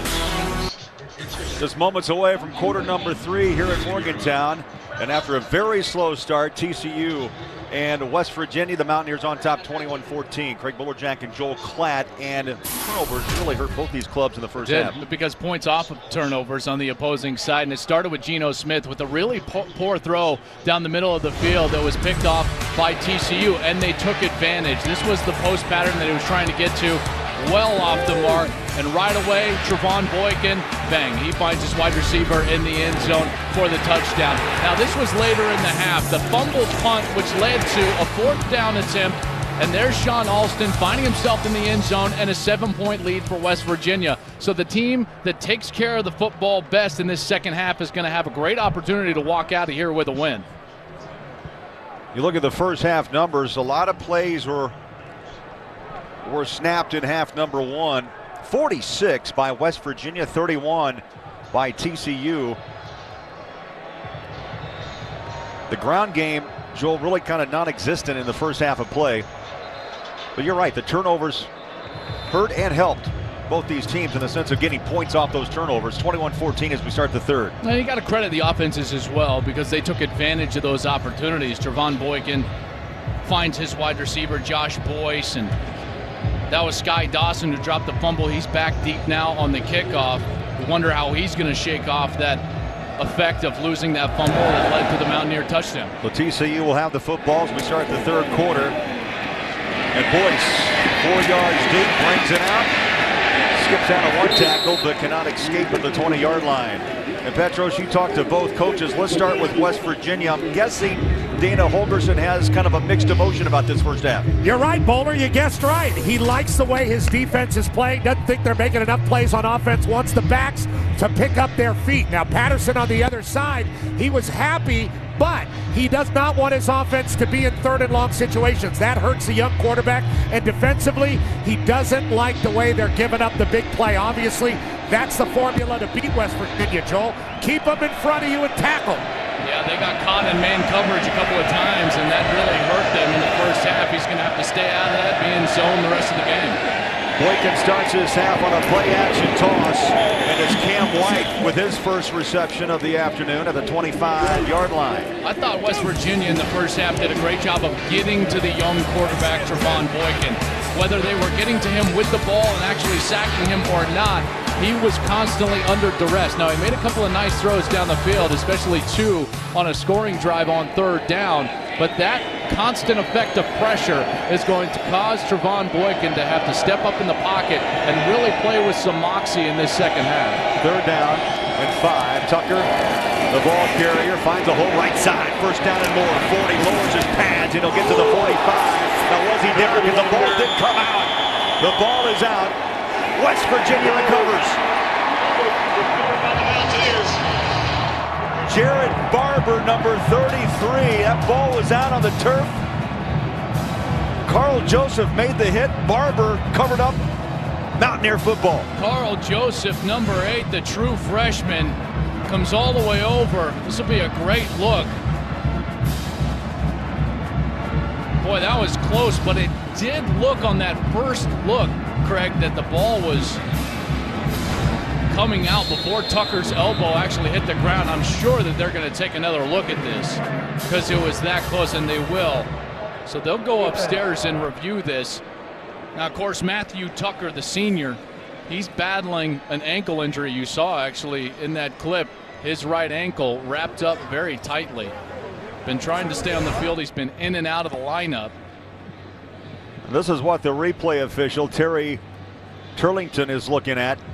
Boy, it looks like that ball was loose before that elbow hit the ground. I think this is going to stand up. There's just not enough evidence to overturn this for the TCU perspective. He turns his back here. That ball right there. It's coming out before out. That knee hits. That right knee was the first thing to actually hit the ground. That ball was coming loose. I would agree. And his official review, if this play stands, the second turnover in this game for TCU. And Petros, right after we start saying that they can't turn the ball over, here's the official call here. Field is confirmed. Fumble recovered by the defense. Petros, we just got done talking about the turnovers and how in the first half they were really taken advantage of from the West Virginia perspective. They got, and then bang, they put the ball on the ground on the very first series. On the road in a conference game, you can't do it, and that's tough for Tucker. He's been playing great. He's had a great career, but he's injured, and it's hard when you have an injury to think about ball security. And Petros' drive starts inside TCU territory, 46. Pitch and catch, Austin, and he's tossed down. I don't see a flag. You get a little chippy out there.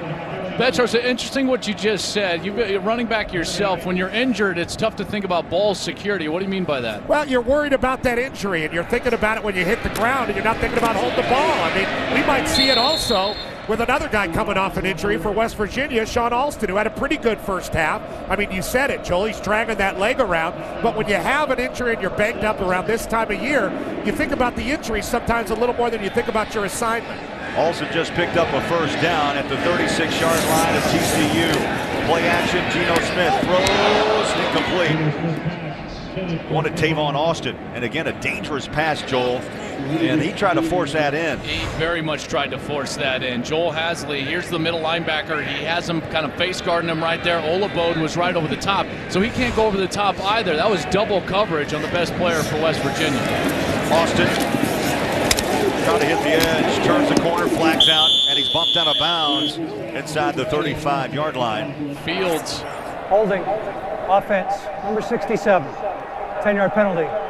Second down. That's the left tackle, Quentin Spain. Devontae Fields, the true freshman. He right away, he's kind of on a knee and he's looking at the official like, come on, where's that flag? I know I was held. And sure enough, it came out.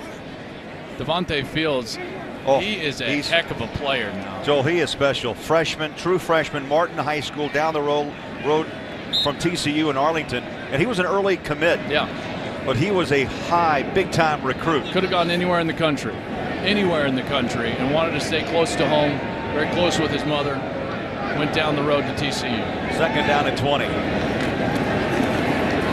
Geno Smith dumps it out. That's Copeland with the catch. I thought he was going deep. Did you notice he kind of pulled back a little bit and went underneath? It's tough to get behind this secondary because they are so assignment sound. Every snap, very similar to Kansas State, who West Virginia just played 2 weeks ago, but they're always in the right position. Two high safeties, they never get beat deep, so you're forced to throw it underneath that as a quarterback. Third down and 14. Smith, pocket collapses, escapes. 40-35, and Geno Smith is tripped up. Hasley, the middle linebacker. And again, he was pushed out of the pocket. You know who's been in that backfield a lot today? Mapunga. And he's another one of those great players up front. He's a junior, and he and Fields had an opportunity. Geno Smith landed on the ball. That's what you saw him hunched over as he went over to the sidelines. Wonder if that ball actually knocked the wind out. Bittenkurt is going to try another field goal. He missed for 50 just before half. This will be from 52. Got it!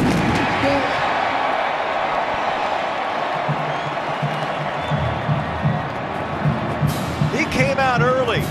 He was hitting them from 40-45 before we started the second half. And from 52, it's a 10-point lead for West Virginia.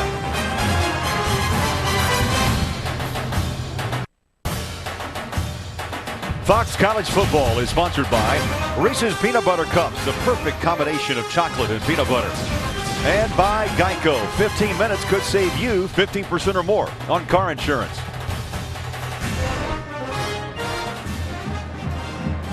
$52-yarder, Geno Smith cracking a smile. It was not that way early, Joel Klatt. First three possessions ended up in punts for West Virginia. They've got a 10-point lead. Last drive, 6 plays, 11 yards, and they got 3 more points off the turnover. Yeah, they've had the benefit of getting those mistakes, those turnovers from TCU. Dawson, nice run back to around the 25-yard line. Let's get a game break. Back to Los Angeles, and here's Patrick O'Neill. Okay, Craig, thanks very much. Pitt at number 3, Notre Dame. This was supposed to be a cakewalk for the Golden Domers. Ray Graham, 16 yards. Pitt, incidentally, only 75 miles away from Morgantown, and they lead 10-6 late second quarter. Greg and Joel still work to do for the Irish. Notre Dame, that perfect season kind of wobbling a little bit. Now TCU with work to do. They got off to a fast start. Now down 10. First possession. of this third quarter, and not much, maybe a half a yard past the 25. This defense has just flat played so good today as compared to what they have been for the rest of the season. Joe DeForest, the defensive coordinator, first year from Oklahoma State. He coached together with Dana Holgorsen at Oklahoma State, and he has had a tremendous plan. A lot of first down pressure for West Virginia, which has forced TCU into the situation in which they're at right now. 2nd and 10, behind the chains, with a redshirt freshman quarterback trying to make a play on the road. That's a very difficult proposition for TCU. Boykin takes the snap. Over the middle. Dawson looked to have it, may have been tipped. Oh, Geno Smith fell on that football, Joel, and I don't know what his status is, but the bullpen's warming up. He landed on that ball the last play of the last series, but he's up and he's moving around. There's no medical staff around him. I'd be shocked if he didn't come back into this ballgame. He's got his helmet with him right now. 3rd down and 10. Catalon in the backfield with Boykin. Play clock to 3, down to 2, down to 1. Pressure. Boykin throws. Incomplete. Brandon Carter, the intended receiver, and Carl Joseph did not give him much space. And not a very impressive offensive series for Boykin and company. But you got to credit West Virginia. I mean, the sense of urgency that they're playing with right now. They're playing fast. They're making more open field tackles than we've seen all year from the Mountaineers. And Dana Holgorsen's got to be thrilled with what he's seeing from that side of the football. And he spent a lot of time with them over the last couple of weeks. Everybody thinks he's just an offensive-minded coach, which he is. He spent a lot of time with that defense. Fair catch by Austin. You make a great point. Holgorsen said, look, I made a few stops in practice and in the defensive line room. I'm hanging around. They know where I am.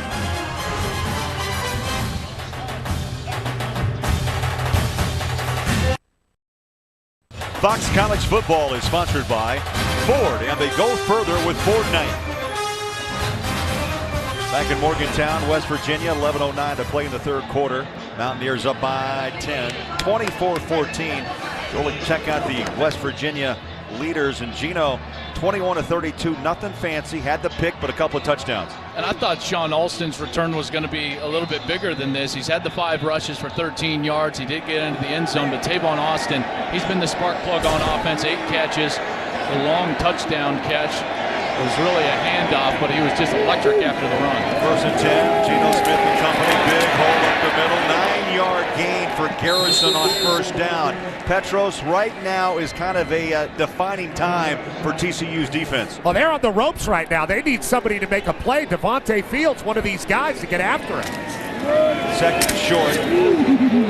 Joel, I'm surprised you don't take a free play on 2nd and 1. Instead, they go to the ground. Well, I think they were just trying to move the chains. And Petros, to your points, you're right. Devontae Fields, a true freshman. Stanley's Mapunga. One of these guys has got to get back to the quarterback and disrupt the rhythm of what West Virginia is trying to do. Again, 2 straight runs into the heart of TCU's front.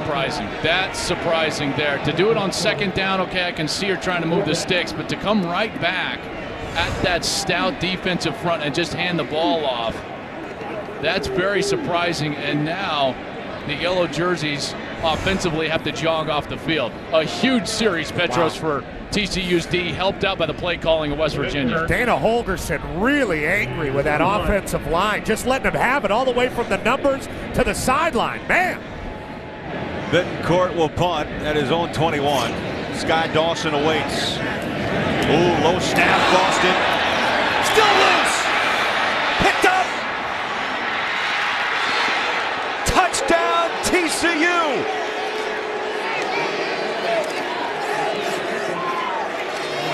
Dominic Merck.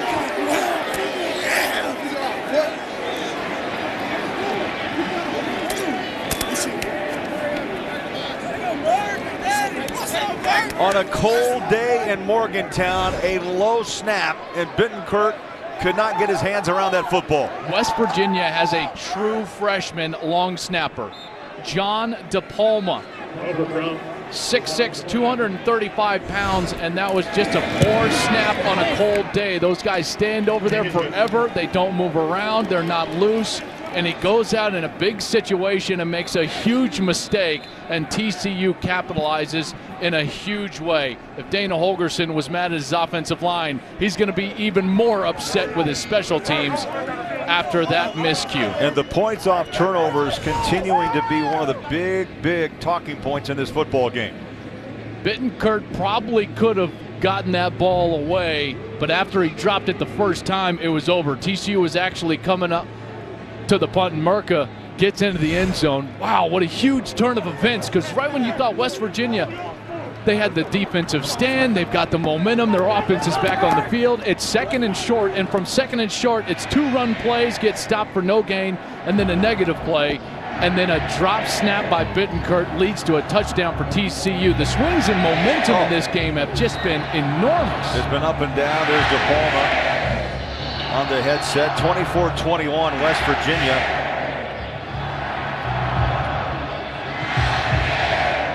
Mr. Electric, Tavon Austin back to receive. Little squibber. They're not even going to give him a chance. Why? But instead, they still give West Virginia 5 field position at the 35-yard line. Well, tomorrow on Fox NFL Sunday, the Cardinals will be in Lambeau Field to take on the Pack, or the Panthers, Redskins, Bears, Titans, or you could see Lions and Jaguars, or the Vikings will take on the Seahawks as both teams look to bounce back after a tough loss, or the Bucks and the Raiders. Coverage begins tomorrow with the Built Ford Tough Fox NFL Sunday pregame show, noon Eastern, 9 a.m. Pacific. Geno Smith rolling flat out. Geno Smith. Little slip on the sideline, but a flag's down.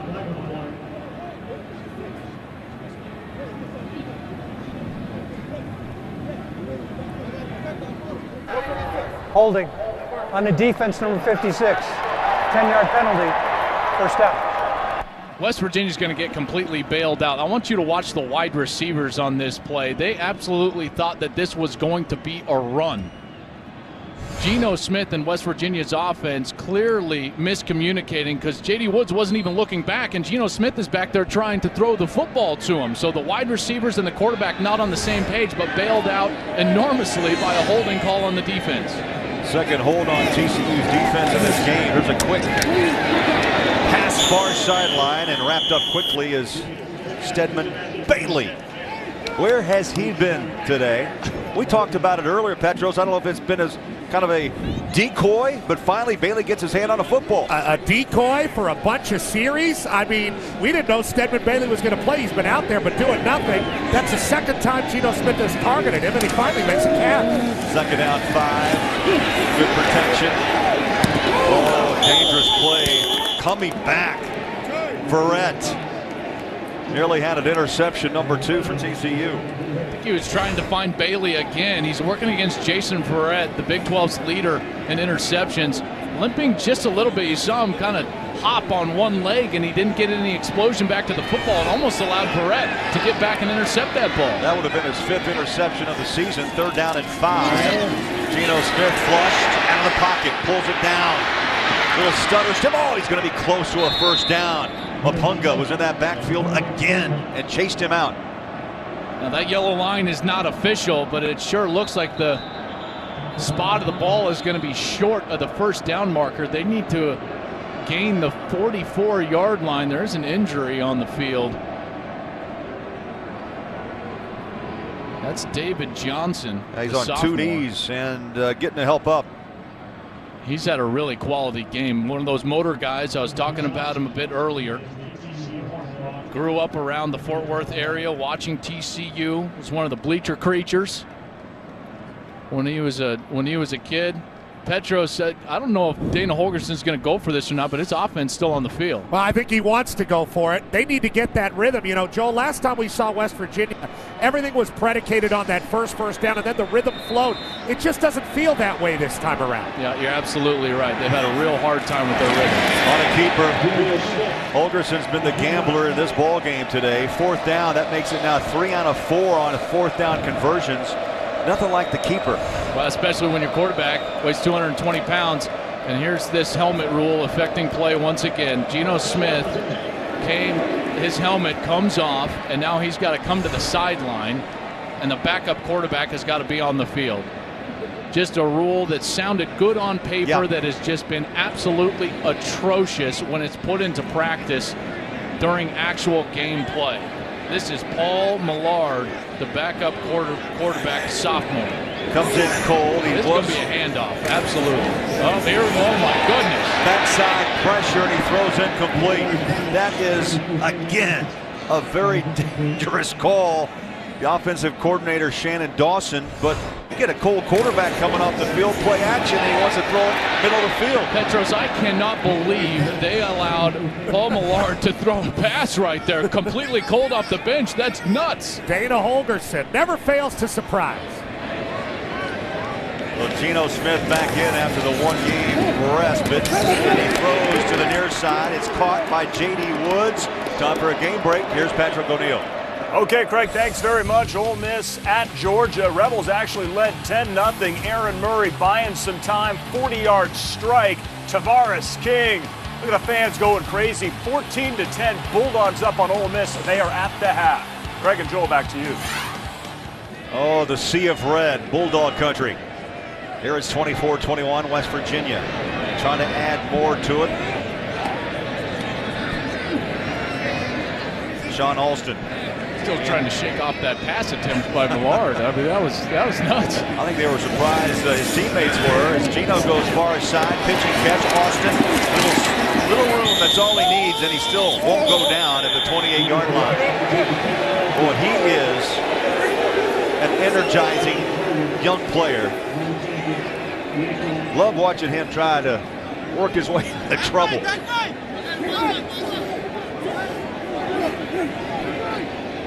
Pick up a 5. 7 minutes to play in the 3rd. Geno. Tough throw.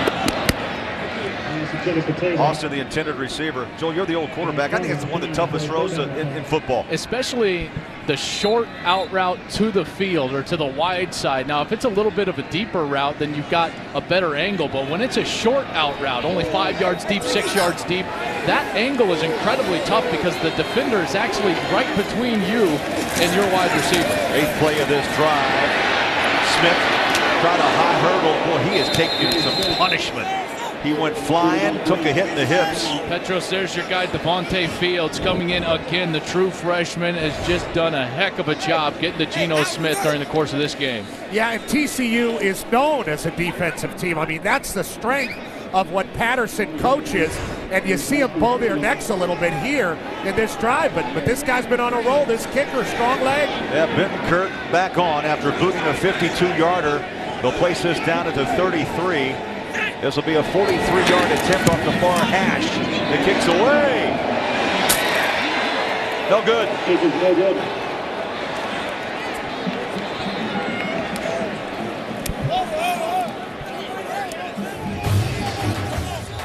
Timeout in Morgantown. 6:12 to play in the 3rd. West Virginia by 3 on Fox.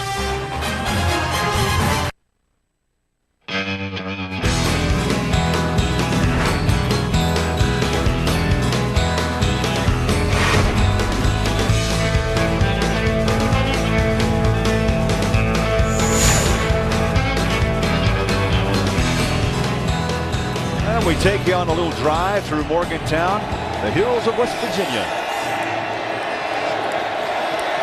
TCU with the football down 3. 6:12 to play in the 3rd. Boykin goes back to work. Throws, deep ball up top. And now a flag is tossed. In fact, it's littered with yellow.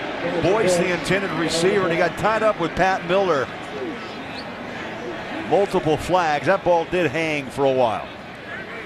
Back judge and the field judge chatting about it.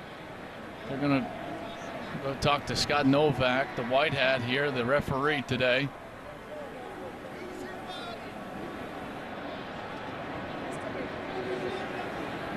Here's the call. There's fouls against both teams.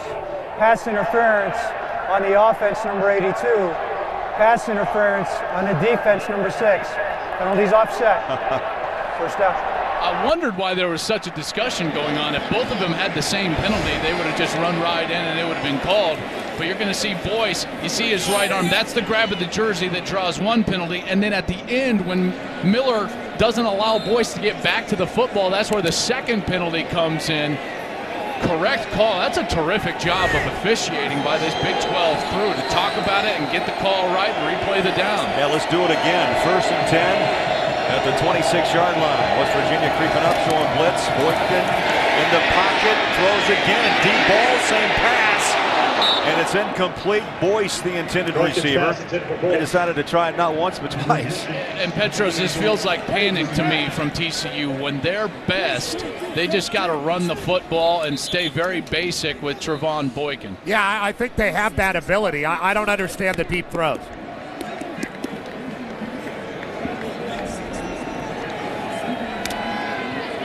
Gary Patterson, 12th year, 114 wins, the all-time winningest coach at TCU. Prowling the sideline, 8 on the play clock, 2nd down 10.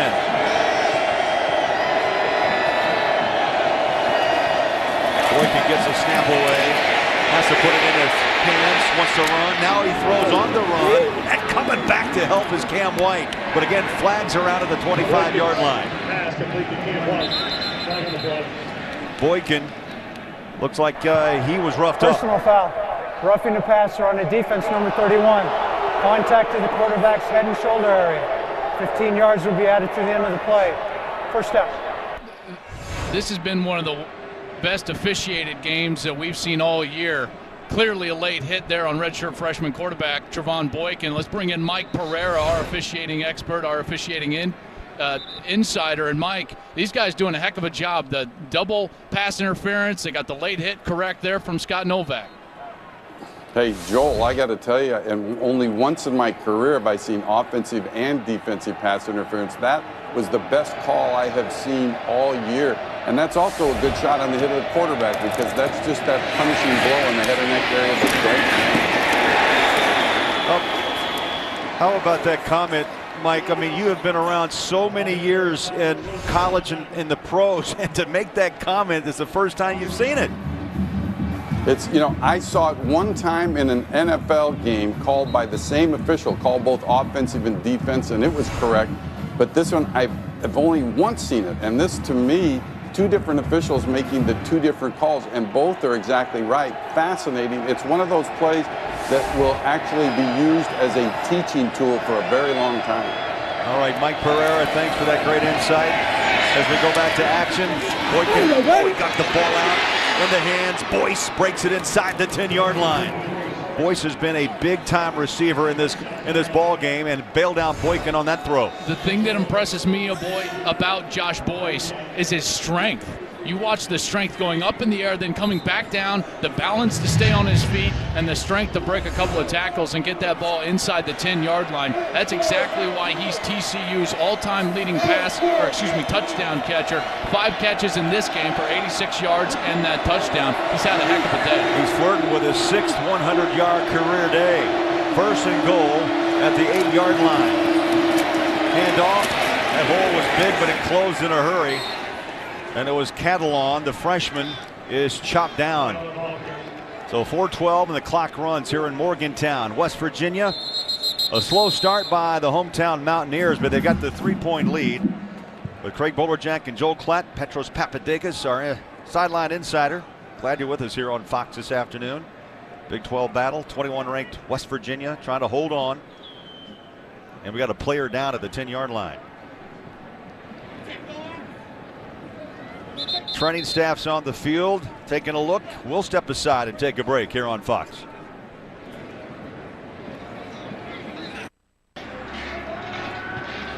Shaq Rao was the injured player, was able to walk off the field under his own power. Let's take a look at today's 4-game summary. Points off turnovers, well, it was 14-10 in favor of TCU. Total yards, West Virginia 246, and Gino now over 10,000 career passing yards.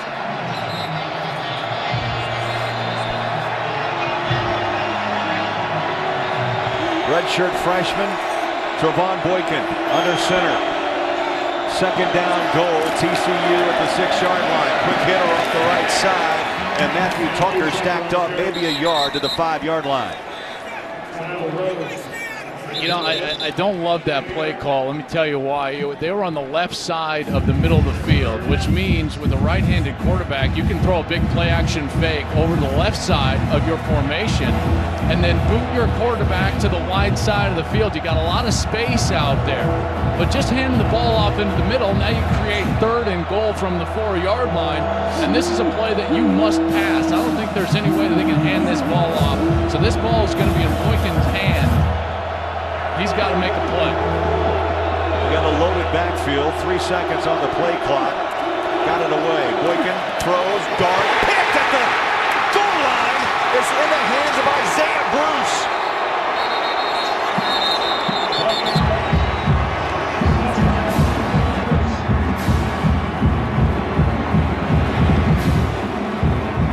First interception of the season for Isaiah Bruce. And that pick really puts the brakes on a TCU drive. And it was such a good drive. And Boykin made some great throws. He wasn't afraid all series long to try to fit that ball into tight spaces, but this time it backfires, and Gary Patterson can't believe it. Got to be so frustrating. Dana Holgerson on the other side, elated with the fact that his defense, again in a crucial situation, making a huge play. 7th interception of the season thrown by Boykin. And just when you think the Horned Frogs are going in to go on top, it's a turnover. Geno Smith back to work. We'll start the drive at the 12-yard line. Tough catch by Garrison around the shoe top. And Craig, that's why I talked about that second down play call. It was forcing the hand of the offense. When the defense knows that it's going to be a pass, they can play the soft zone coverage even at the goal line and drop those linebackers into the slant zones. You just saw that graphic of the red zone troubles for TCU. They pitch it back to Austin, breaks a tackle, and there's a hold back inside the 10-yard line. It's going to be a hold on Andrew Bowie, number 13. There is no foul for a block in the back. There was contact the entire time. 3rd down. Boy, I thought Bowie had a big grasp of the jersey of Devontae Fields, number 95, who looked like he was going to stop that play for about a 5-yard loss, but now still a 3rd down and long situation. 3rd down and 12. Shotgun, Geno Smith. Pressure from the edge, fires, and that ball's incomplete. And West Virginia now will punt away, and TCU, Joel, will be guaranteed very good field position off this punt. It's still frustrating that you turn the ball over in the red zone, but this is a big reason of why we haven't been calling Stedman Bailey's name all day long, and that's Jason Verrett, number 2. This guy is a terrific player. He's leading the Big 12 coming into today in both passes defended and interceptions. He got an interception again in this ball game. That makes 5 on the season for Verrett. He's played tremendous today.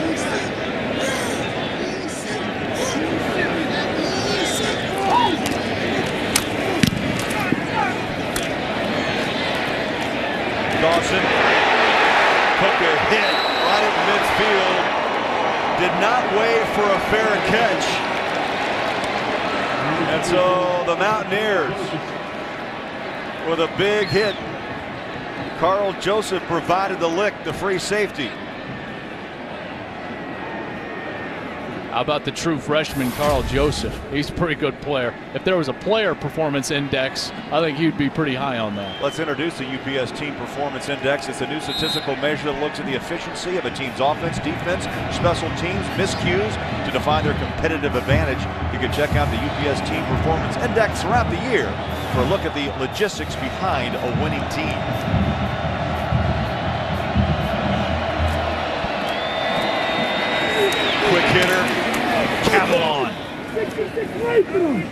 How about that first down run off the right side? Picks up 8. Do you see the explosion there, Petros? I think it might be time to feature a guy like B.J. Catalon, the quarterback. Trevon Boykin throws a red zone interception. I think it might be time to sit there, settle down your team by handing the ball off to a guy that's clearly got a little explosiveness to him. Yeah, and I like the look of Tucker, 6'1", 227, but he's been banged up.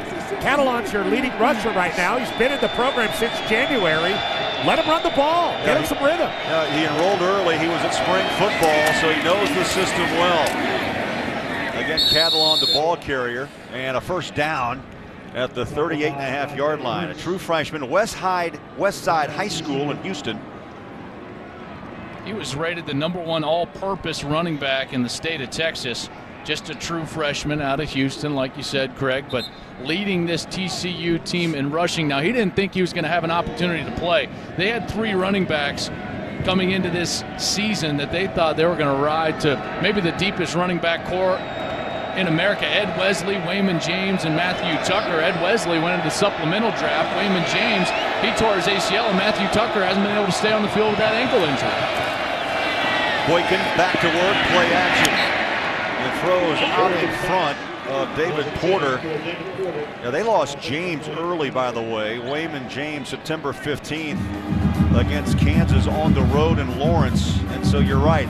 Catalon has been given the opportunity and has taken advantage of the situation. Ed Wesley was a 1,000-yard rusher the year that they went to the Rose Bowl and ultimately beat Wisconsin. Then Wayman James, their leading rusher from a year ago, and all those guys coming back, including Matthew Tucker. A lot of people talking about that was the best backfield in the country, and now all of a sudden you got a true freshman, B.J. Catalon, in the game on the road in a conference game. Pitch out.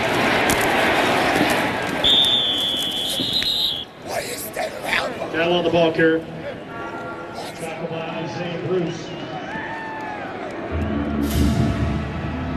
So under a minute to play in the third quarter.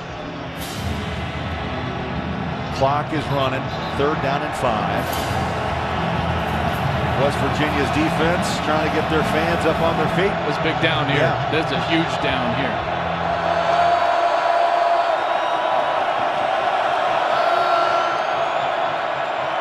Let's listen in.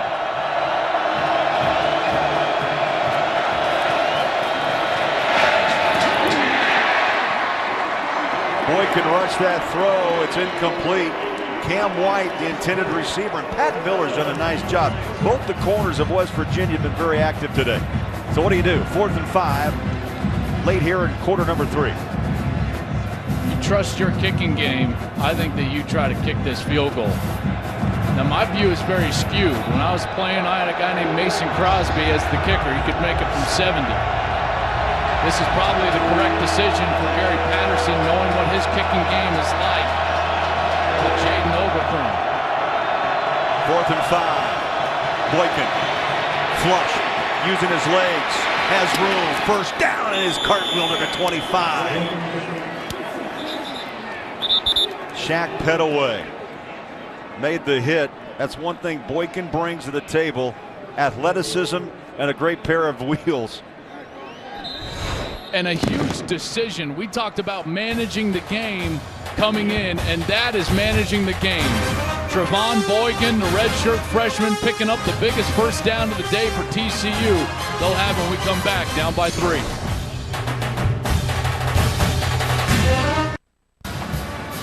Back in Morgantown, West Virginia, Milan Puskar Stadium. We're about another row or 2 up there. That's right. Stadium. I tell you what, entertaining game. I have a feeling as this game continues on, whoever doesn't turn the ball over will walk away with a win. It seems to be about mistakes at this point. Which team is going to step up and not make the big mistake? We've seen the big mistake in the red zone from TCU on their last series, but now they get an opportunity right back, and they're moving the ball well.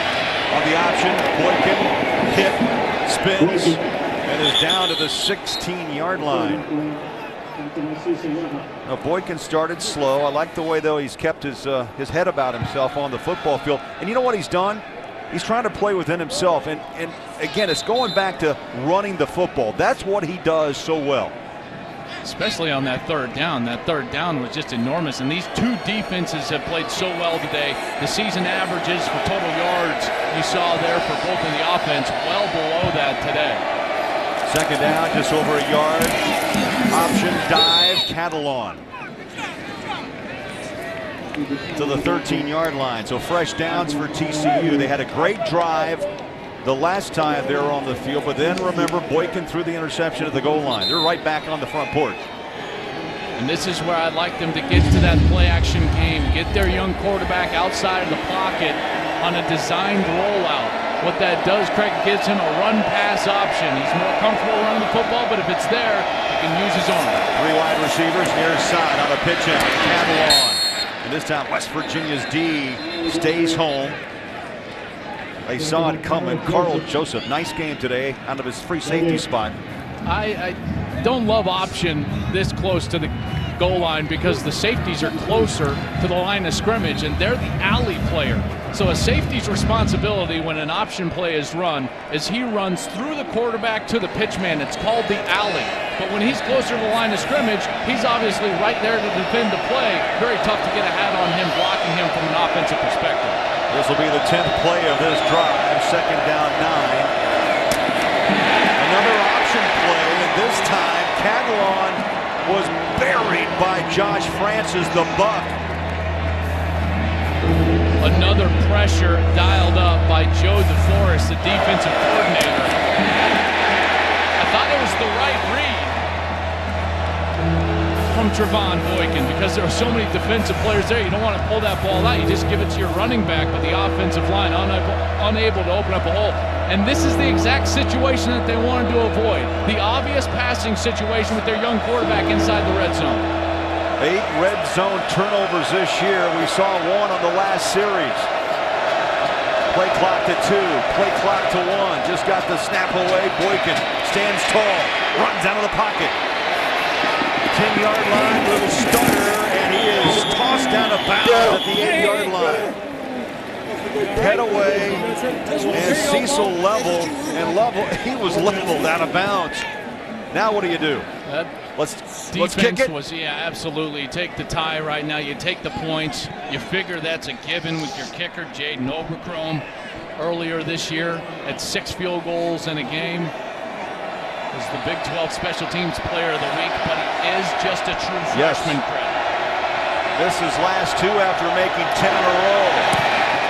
Little chip shot up and good. We are tied in Morgantown. TCU 24, West Virginia 24. When we roll back, Geno Smith and the Mountaineers back on the offense.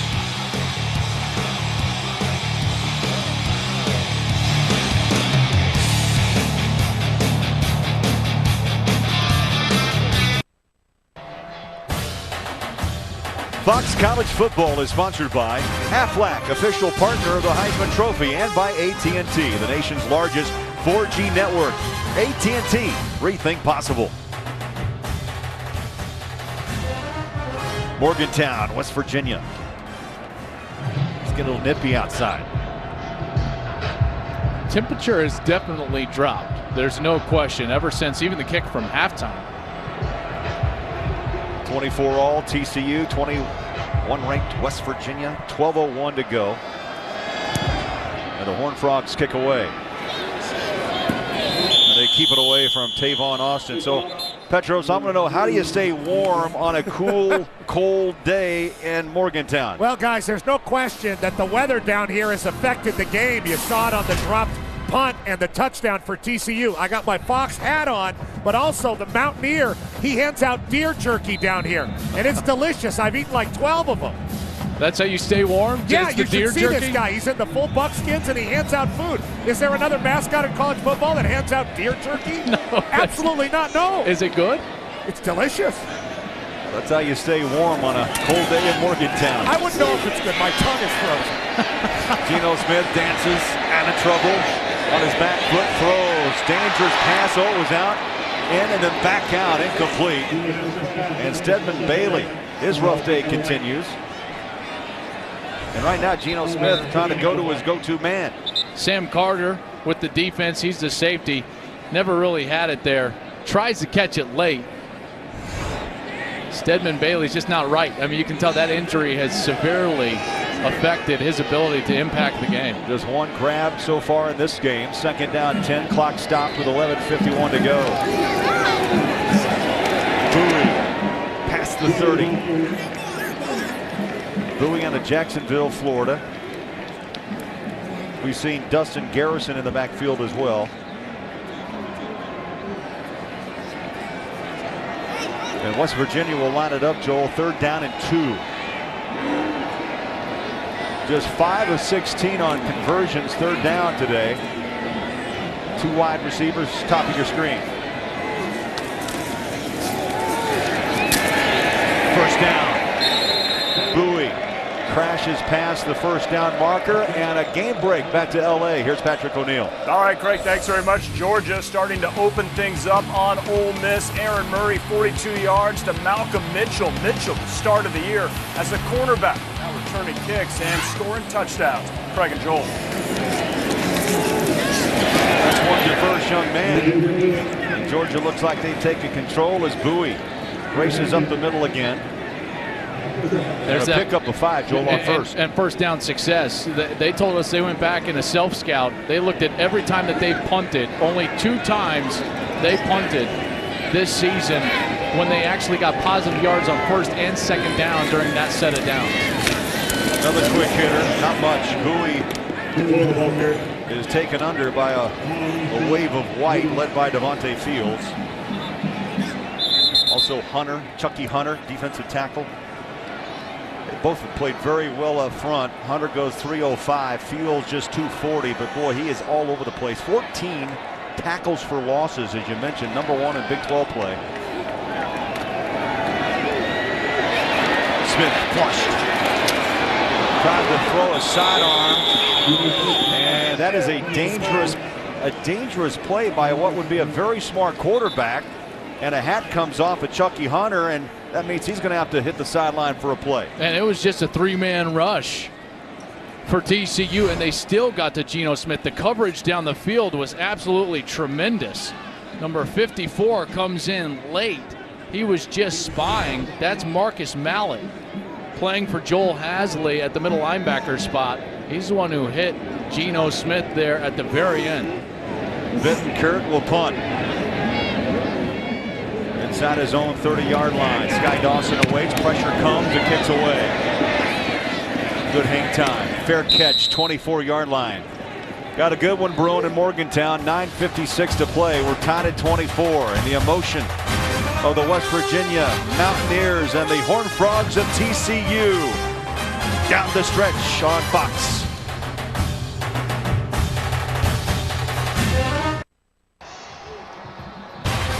College football's biggest championship games return to Fox Friday, November 30th. It's the Pac-12 Championship live in primetime. And Saturday night, December 1st, the Big Ten's best take the field to see who will be crowned champion. The Pac-12 Big Ten Championship games only here on Fox. TCU with the football, 1st and 10. Andre Dean, big gain. Moved the chains, 39-yard line, knocked down by the free safety Carl Joseph, true freshman from Orlando. How about the true freshman, this right tackle, Avion Collins?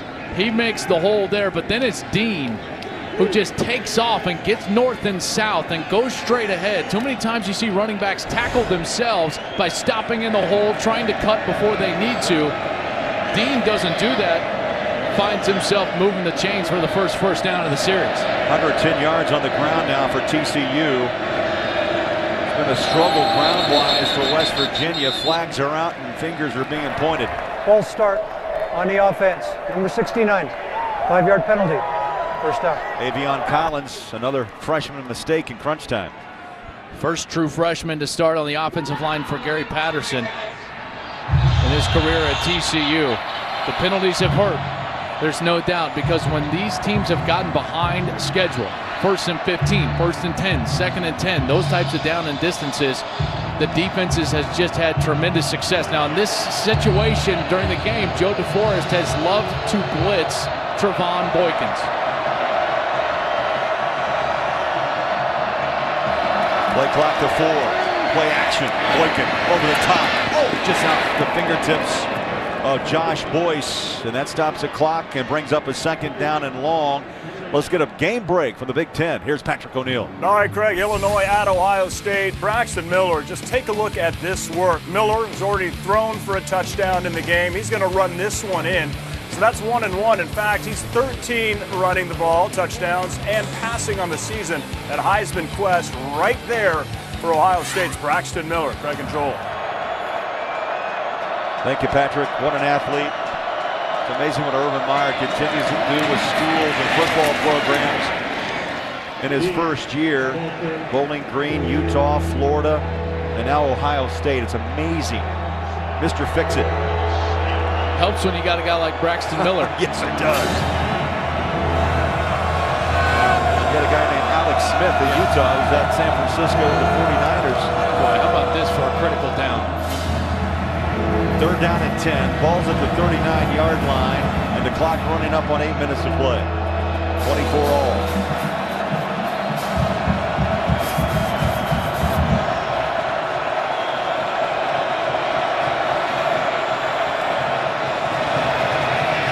Boykin flushed, tucks and runs, weaves his way for a 1st down and steps out of bounds. They're going to mark him at the 49. And this young man, he felt the pressure from the edge and he took off. Well, you see his running ability. He has got tremendous legs. The cut right there to split the defenders and then move the chains. His first week is starting after Casey Paul Hall got dismissed from the team to enter drug rehab. He was actually a running back that week. They moved him to running back the week of the Iowa State game for 2 days. Paul Hall gets the DUI, gets suspended from the team. Trevon Boykin got 1 day of practice before his first start this year as a starting quarterback for TCU. Went in there, did all right. They ended up losing the game. They were undefeated going into that game. They lost to Iowa State. He comes back against Baylor, was very efficient in a 49-21 win. And now in just his 3rd road start of his career, he showed a lot of poise and done exactly what Gary Patterson has asked him to do, which is just manage the game. And when it's there for him to run, he's done that and gotten some huge conversions out of it. There was some speculation whether or not Boykin would play today with a left leg injury that he suffered late in that Oklahoma State game, but he's played terrific. Slings it downfield in traffic, up goes, nope, they're going to wave it incomplete on the hands of Boyce. And he had possession, but not long enough. It's incomplete at the 30-yard line. Petros, it's pretty clear that for a young guy, he's locked in with Josh Boyce because Boyce has been in some traffic and he's still tried to go there. Yeah, he tries to fit it in a window, and Boyce has pretty strong hands. You know, you're talking about Boykin's running ability, Joel. He does have the lead of a tailback when he takes off with the football. I mean, he leads to the sticks and really gets his legs going. I really like this kid. I think on 3rd down, they should move him outside to the wide side, see what he can do. I agree. Get him out of the pocket, but out of an empty set, that's very hard to do without a play-action set, so this is going to be a pocket pass. 3rd down and long. Boykin, the rush comes. Slings it, incomplete. Behind Andre Dean. Boy, he had him. Dean was wide open in the middle of the field. Boykin gets away from the rush, up to the line of scrimmage. The rush got to him pretty quick. A blitz by West Virginia. Keeps his eyes downfield. The ball just behind the intended receiver, Andre Dean, who can't go back and catch that ball. Perry will try to pin West Virginia back. He shortens. That's a little short kick at the 20, call that the 15-yard line.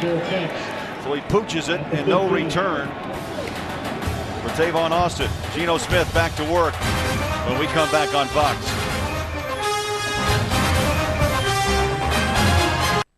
Next on Fox College Football, QB sensation Matt Barkley leads the explosive Trojans, but the high-octane O of the Ducks is ready for the showdown. Next, only on Fox. 4th quarter in Morgantown, 6:34 remaining, 24 all tie. Fans, tell us what you think and vote on the College Football Social Poll of the Week. which undefeated team will be next to lose? Could be Bama, Kansas State, Notre Dame, Oregon. You can log on to facebook.com/Fox Sports to cast your vote, and we'll have some results a little bit later. I've been looking at the scoreboard, and I'm not going to reveal. I'm just going to cast a vote for C, Notre Dame. C, okay. Is that all right? Yes, I think you're cheating a little bit. No, I think that may be a safe pick, by the way. Second out 10. Right side of the power of Alston. You know, a little slow start. I thought it took a little while to get the legs warm. And he was limping early in the first half. And he's had some powerful runs, and the big body comes off the field. 236 pounds. And replaced by Bowie. This offense just hadn't looked the same the last 3 weeks. We saw them against Baylor. They racked up over 600 yards of passing. They just... Geno Smith throws that ball up over the top and off the hands of Bowie. It's another example, Craig. You know, that play is open. I mean, yes. it's there. And an inaccurate throw from Geno Smith. That ball is on the chest, or framed up, as quarterback coaches like to say. If you frame that ball up, Bowie's going to run forever. He had the edge. The defense was leveraged. Barrett was on the inside covering a slant. And he's going to maybe hit his head on the pylon of the end zone. And that's what was happening in the first 5 games of the season. Everything was wide open for West Virginia, and the reason why they averaged 52 points a ball game.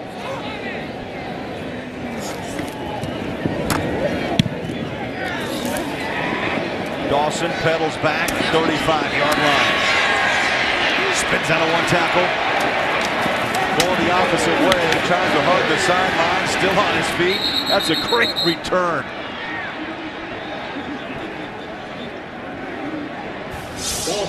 When we come back, we will see Trevon Boykin and the TCU offense next on Fox.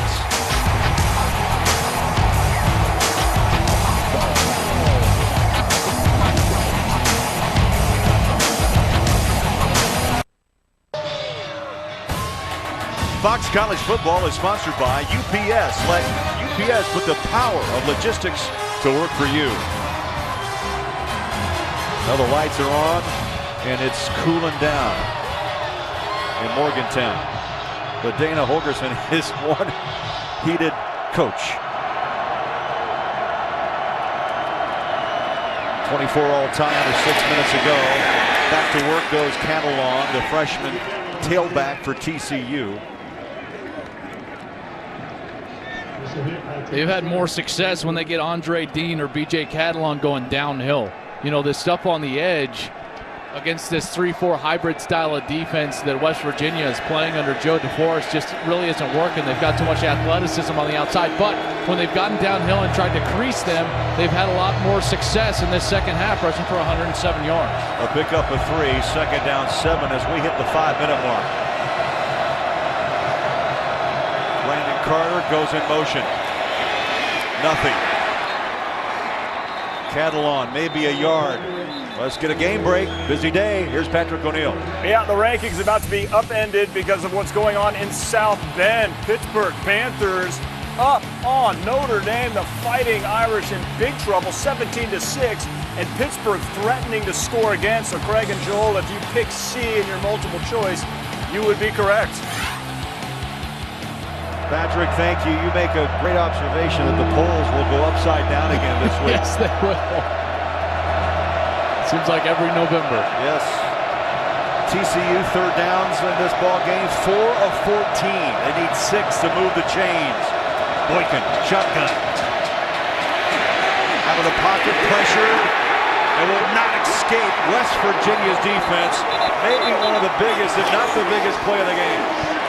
And this defense, so much written about, talked about the fact that they couldn't stop anybody. Last in the country when it comes to pass defense coming into today. 362 yards a game. And they have played their butts off. You talk about emotion from a defense, rising to the occasion from a defense, playing with a sense of urgency. They've done that today here in Morgantown. Perry, big punt. Austin, watch out, 50, 40. Austin, goodbye! Touchdown, West Virginia!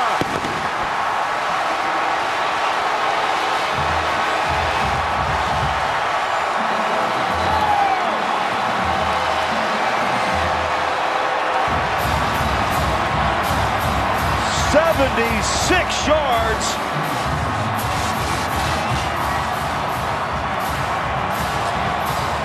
Electric.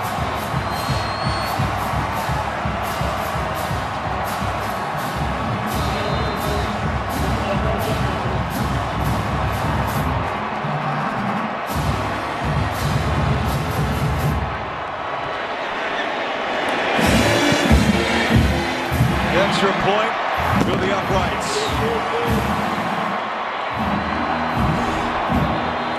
The emotion is pouring out in Morgantown. Yep.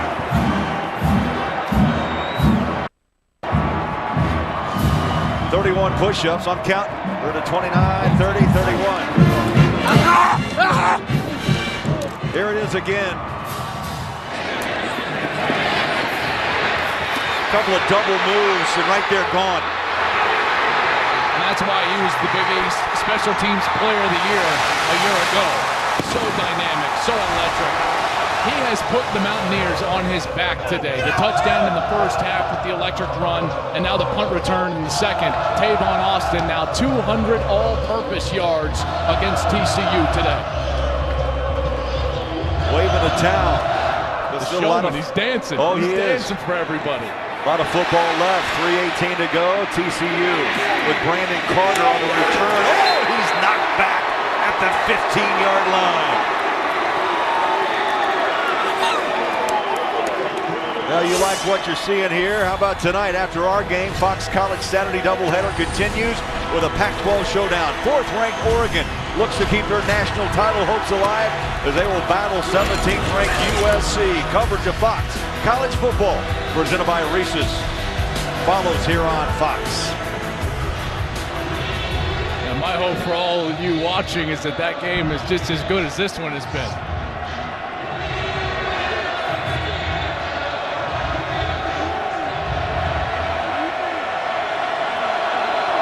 Now a test, Joel Platt, for Trevon Boykin, the redshirt freshman quarterback from TCU.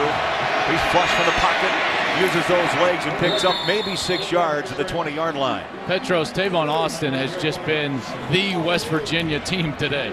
Yeah, he's the king of West Baltimore, Maryland. Elite speed, and that's why he's so great in the short passing game, Joel. It's that acceleration, that burst that we saw there. You don't see that with a lot of players. Really special. 3 wide receivers stacked up top. On 2nd down and 4, slingshot it. It's going to be incomplete. It was Catalon, the intended receiver, but a little bit low. 3rd down and 4. And the bell chimes again here at Morgantown. West Virginia has been great on 3rd down today. They came in 117th in the country. They've been great against the pass. They came in dead last, 120th in the country. This defense has risen to the occasion. They were challenged during their bye week, and another opportunity in front of them now on a 3rd and 4. They empty the backfield. Boykin with 5 wide receivers. Mountaineers show blitz. Here they come. Quick throw, far side. It's a hop and a skip. Catalon incomplete, and Will Clark and company, along with Kyle Rose, brought the heat. That's just poor offensive design. Trying to throw hot versus the blitz all the way to the outside of the field on 3rd down, backed up on your own 20-yard line. That's not what you want your quarterback trying to do, especially a redshirt freshman. You have to design inside hot routes, side adjust routes that will go north and south and take advantage of vertical seams created by man-to-man pressure. TCU's been unable to do that. Dana Holgerson's got to be thrilled with the defensive production he's gotten from Joe DeForest's unit. We'll keep it here. You see the timeouts remaining. TCU still with 3, West Virginia with 2. And time now for today's Reese's perfect play. What could it be? Yeah, that's easy. But the punt return that's easy for Mr. Austin. Brought this stadium down. And right when they needed it. Off the huge third down stop from their defense. We talked about the passion that their defense played with. And Tavon Austin's going to get another opportunity right now. The ball is punted, and it is shanked out of bounds. And they're going to mark it at the 47-yard line. I can see why you don't want to punt towards him. I mean, look at how Tavon Austin has completely turned this game around. First half with his long reception, even though it was just kind of a shovel pass in the backfield. The punt return, now they're kicking it away from him, giving the offense great field position. This is what a tremendous ball player will do for your ball club. He affects every facet of the game. 2:31 to play. The job now for TCU. Stop Geno Smith and Tavon Austin. They go right to Tavon. Now remember, the Horned Frogs with 3 timeouts. And they'll use one here. And we'll step aside. Timeout in Morgantown.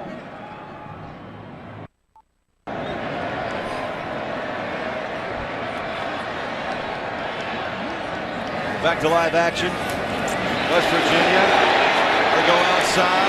Austin. They spread him out. And what looked to be, Joel, what could have been a big gain, they push him and knock him down to the 50-yard line. Another timeout used, and we'll keep it here. So 1 timeout remaining for TCU.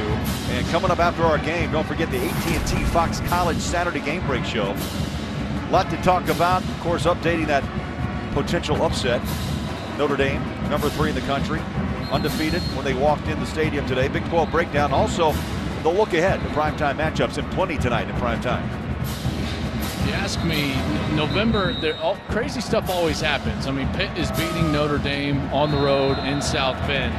I don't think that Alabama and Oregon get out of tonight unscathed. One of those teams is going to lose on the road, either Alabama at LSU or Oregon at USC.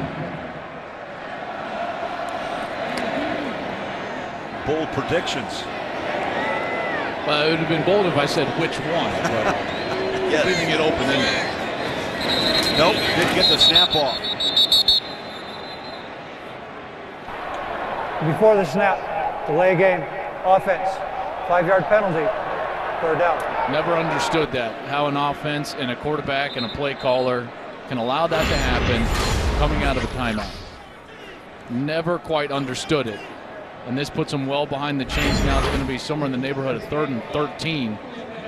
And there's still over 2 minutes to play, and TCU has a timeout. 3rd down, 13.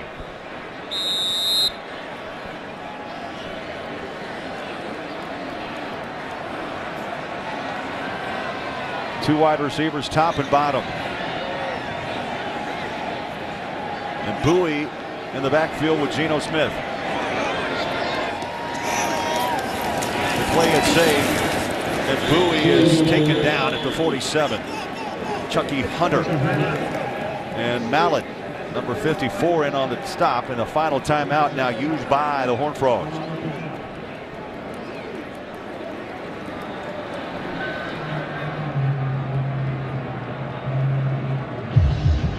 Aaron, Joey, Eddie, they're ready.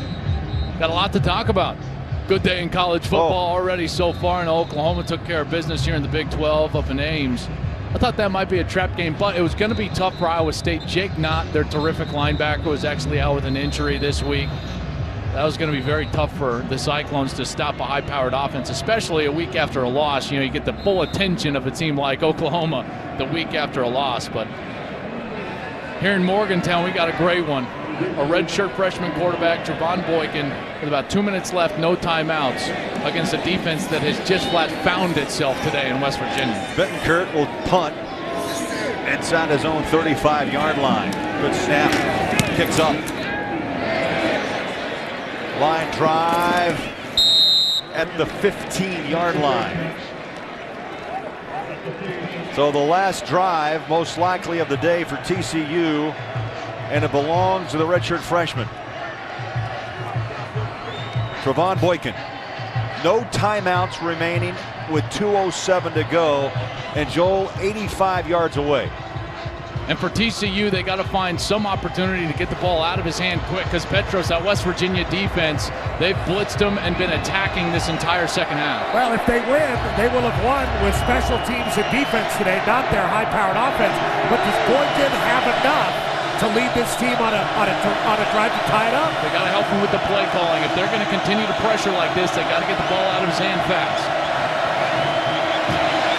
Boykin, chopped down at the 5. Josh Francis exploded up the middle and took him down. I don't know if Boykin saw him. Now no timeouts, must work in a hurry-up type situation. And this further emboldens Joe DeForest to come after the quarterback. Loss of 9. In the end zone as Boykin sets his feet. Out of the pocket, slingshots it downfield, has a man at the 40. Big room to rumble. It's Boyce, 30, 25-20.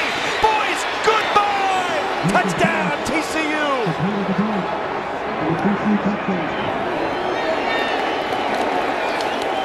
The impossible. 94 yards.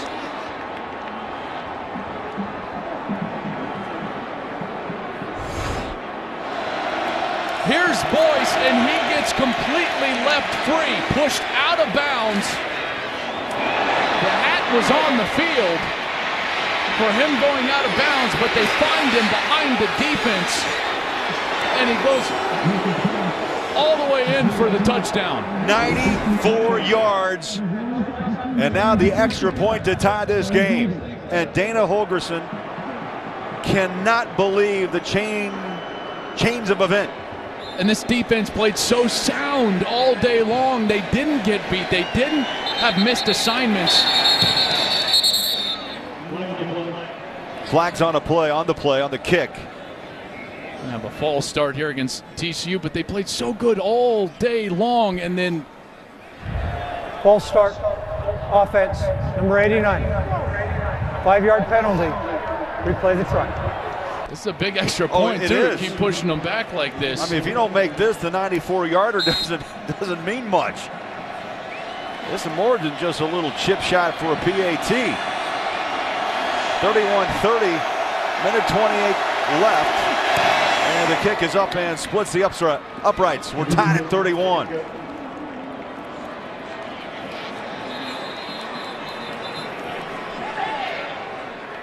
Let's take a look back at that touchdown, and it starts with Trevon Boykin and his ability to escape pressure. You see the guy at his feet, he escapes and gets out. Now right here, this is when both the safety and the corner start worrying about Trevon Boykin as a runner.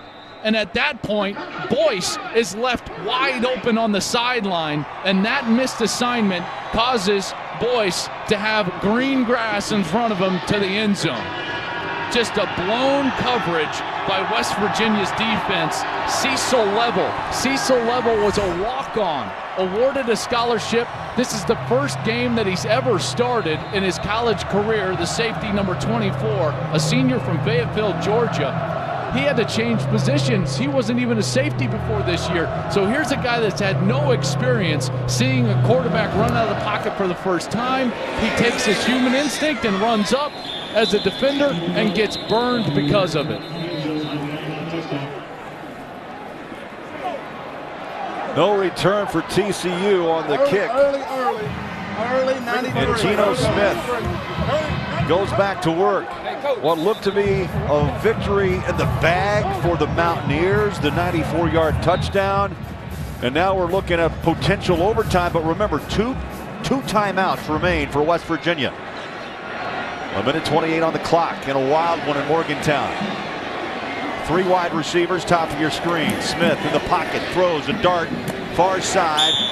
And right on the button is J.D. Woods. He's out of bounds, stops the clock. Just to clarify, the rule between college and the NFL is much different. If you're forced out of bounds in college football like Josh Boyce was on that touchdown play, you're eligible to touch the ball first. In the NFL, that's actually not the case.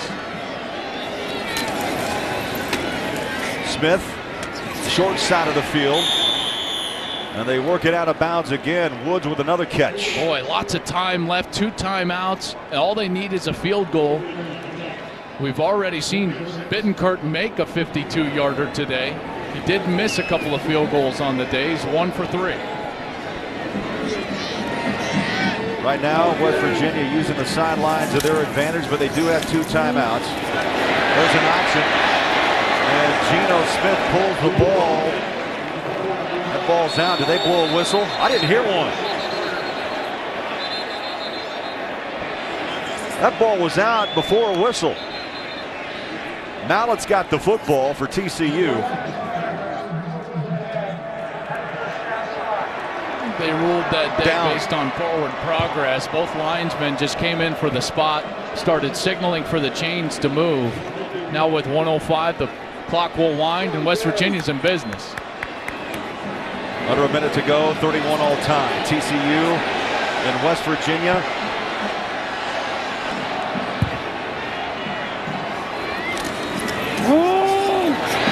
Trying to set it up for a field goal opportunity.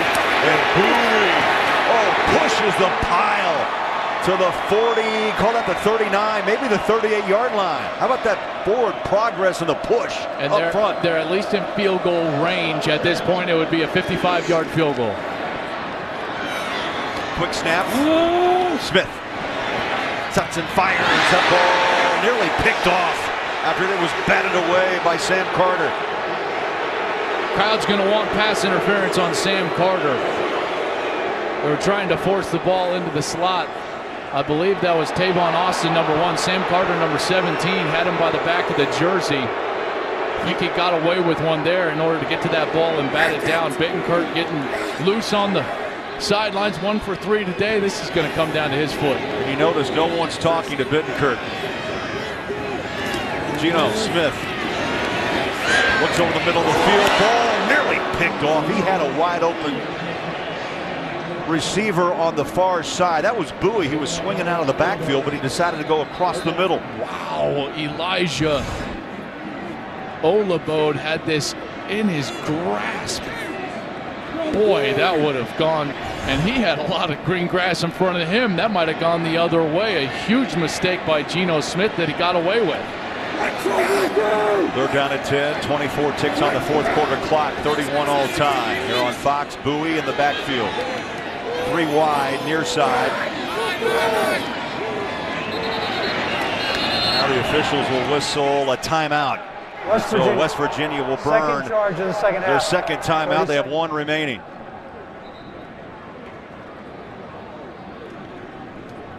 Boy, coaches can pull their hair out of their heads on a game like this. Let's get a game break. A wild day in college football. Here's Patrick O'Neill. Well, it is not over in South Bend because the Irish are getting back on this one versus Pittsburgh. Everett Golston throwing back. TJ Jones 11 yards for the touchdown. Now they missed the extra point. Still a 1-possession game, 20-12. Pitt up on 3rd ranked Notre Dame. Greg and Joel.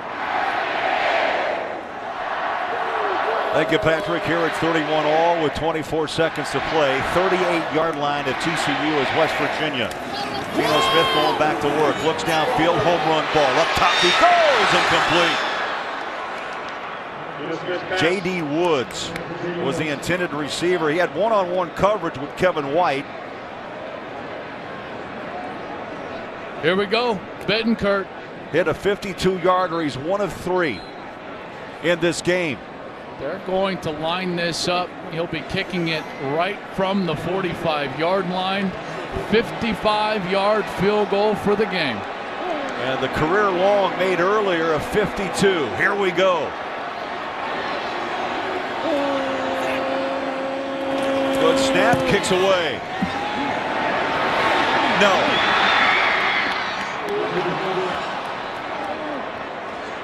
Never had a chance as he hooked it to the left. And 13 seconds to go. 31 all in Morgantown. I'm surprised that the offensive play calls weren't trying to help out Bittenkurt, getting him closer than 55, because the 52-yarder he made earlier, which was a career long, barely got over the crossbar. A couple of runs there rather than the passes that were incomplete, as Dana Holgerson And Shannon Dawson look on for the potential game-winning field goal. Patterson's reaction. New life. He's got new life. I thought they should have run the ball, gotten a little bit closer. Now Boykin with 13 seconds on the clock before we go to overtime. He's flushed from the pocket and tries to throw that ball as he's down on a knee. Incomplete's a call. And coming with pressure was Francis, the Buck, number 4. I think it might be time to just take a knee and play for overtime. You know, the amount of mistakes we've seen on both sides of the ball. I mean, Geno Smith, a couple of snaps before they tried the field goal, he threw it right into the arms of the safety from TCU, and that's exactly what Gary Patterson will choose to do. Take the knee, play for overtime. Boykin on a knee. And that's what they'll do.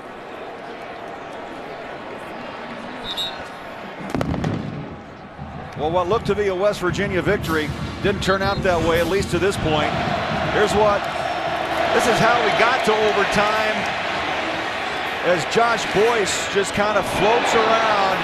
He's open and gone 94 yards. And outrun everybody. West Virginia, they had it, and their defense had played so good all day long, even against the pass. They were last in college football against the pass, 120th in the country coming in, 362 yards a game given up, and they had played so well. Gotten to the quarterback, Trevon Boykin. Joe DeForest, his game plan, the sense of urgency, the passion with which those defensive players were playing was just tremendous. So to have it happen like that, just a blatant missed assignment in the back end, it's got to be frustrating. Both of these clubs with now the momentum clearly on TCU's side going into overtime. Captains will make a walk to the 50-yard line. We'll get the coin toss.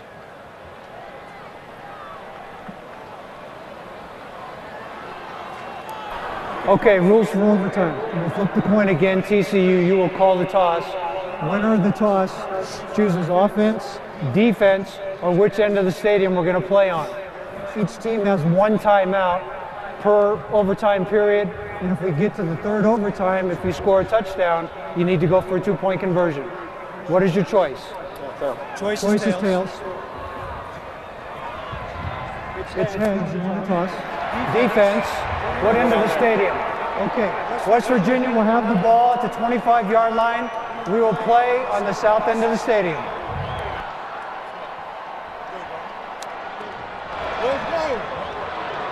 So here we go.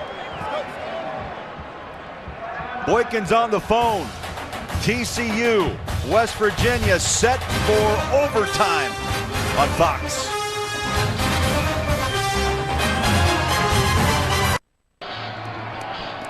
Let's set the overtime rules. Very simple. Teams alternate possessions. They start on the opponent 25-yard line. 2-point conversions must be tried beginning in the third overtime. And Joel, the first to lead after a completed round wins. Both these teams desperate to try to break out of 2-game losing slumps. Boykin. Catalan, heart of the West Virginia defense. That defensive front has been so stout.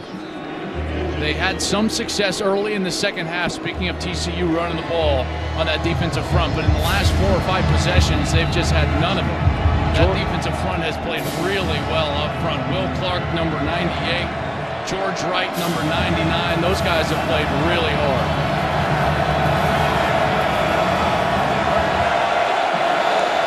Second down and 8. Shotgun, Boykin, play action. Wants the home run. On top, man coverage and out of bounds. It was Cam White, number 88, the intended receiver, and Pat Miller has provided some great coverage on the edge.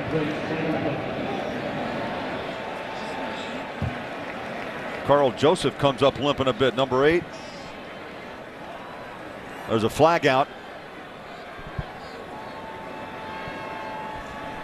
Going to be on TCU, discussing what they want to do with head coach Dana Holgorsen. An eligible receiver illegally downfield on the offense, number 87.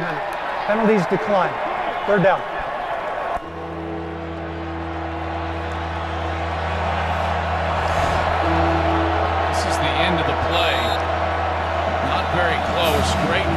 offense being played by West Virginia. That was number 8, the true freshman Carl Joseph.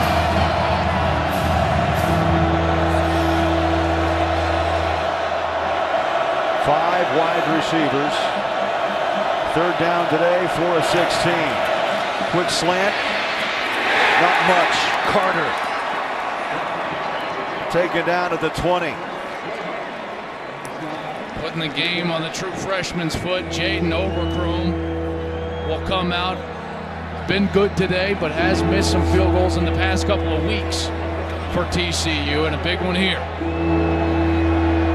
Hit from 26. His numbers this year, 15 of 19. They'll mark this down at the 27. This will be a 37-yard attempt. No.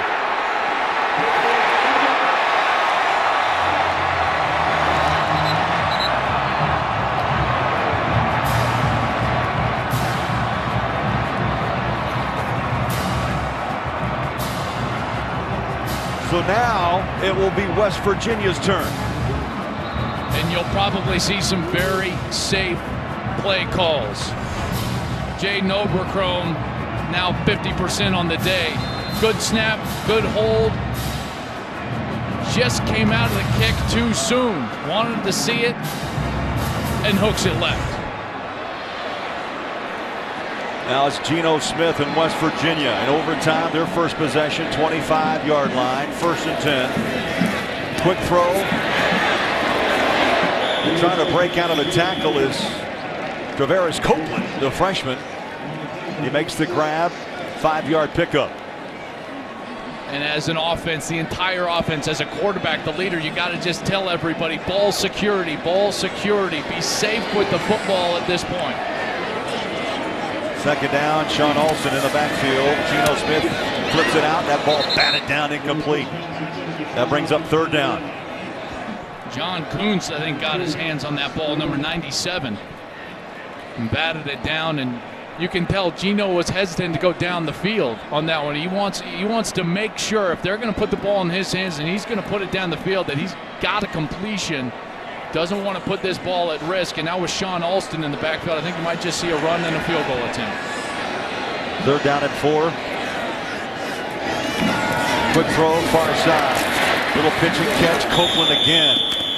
And maybe a yard to the 19-yard line. Now remember, Bittencourt today, 1 of 4 on field goal tries. And Dana Holgerson does not look like a happy head coach.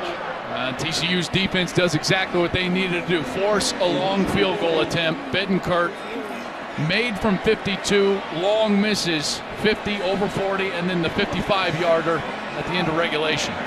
We'll mark it at the 26. This will be from 36 yards in the win for West Virginia. It kicks up.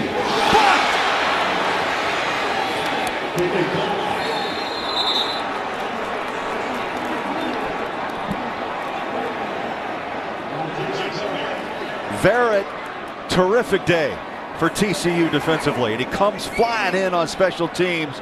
And what we will do here, we'll go to a second overtime. He had an interception today. He leads the Big 12 in passes defended. He's got 5 interceptions on the year. And now a couple of missed field goals, and we're going to overtime number 2.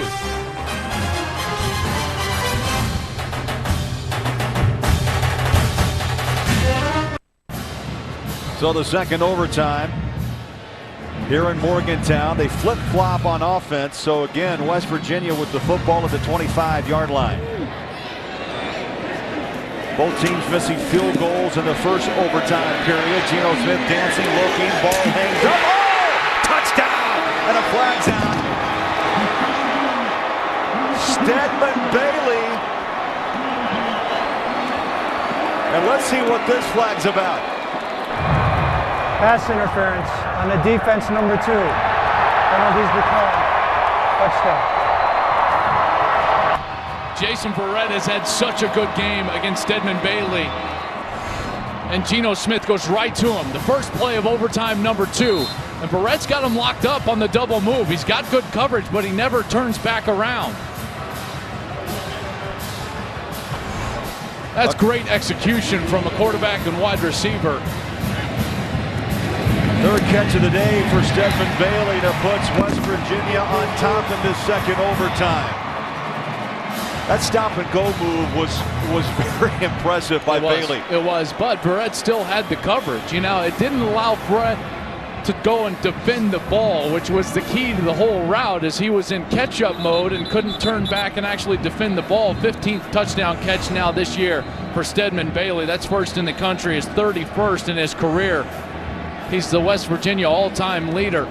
And because Barrett was in recovery mode, that's why he couldn't look back and actually get to that ball and bat it down.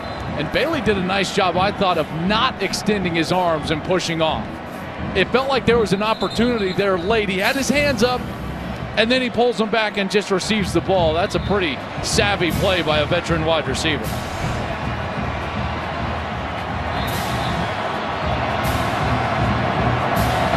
25 yards away. Remember, one timeout in each overtime possession.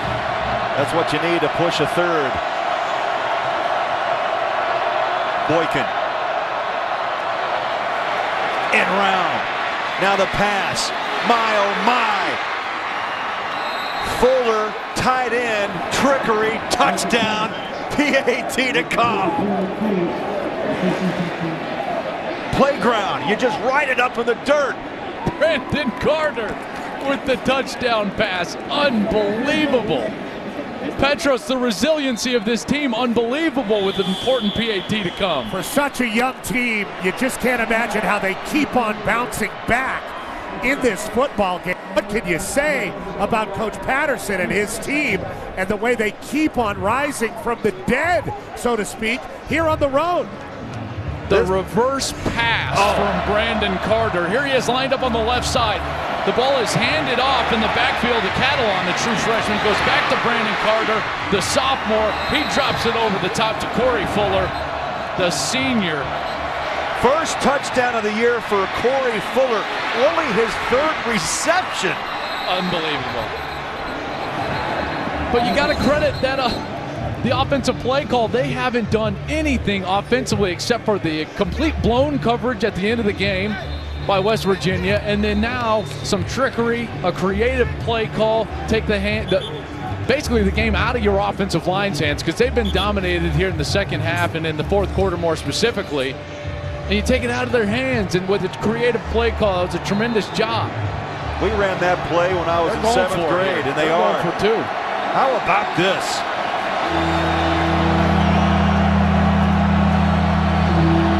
Gary Patterson rolling the dice. Here is the second overtime. Boykin slingshots it low. Did he catch it? Yes! Josh Boyce! And in double overtime, the gamble pays off. TCU on the road beats West Virginia.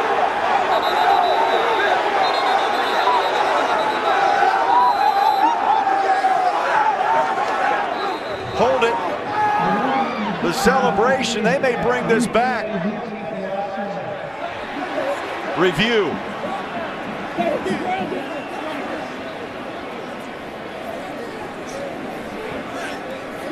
Joel, I wanted to wait. The official right on the spot put his hands up, and now the review's underway.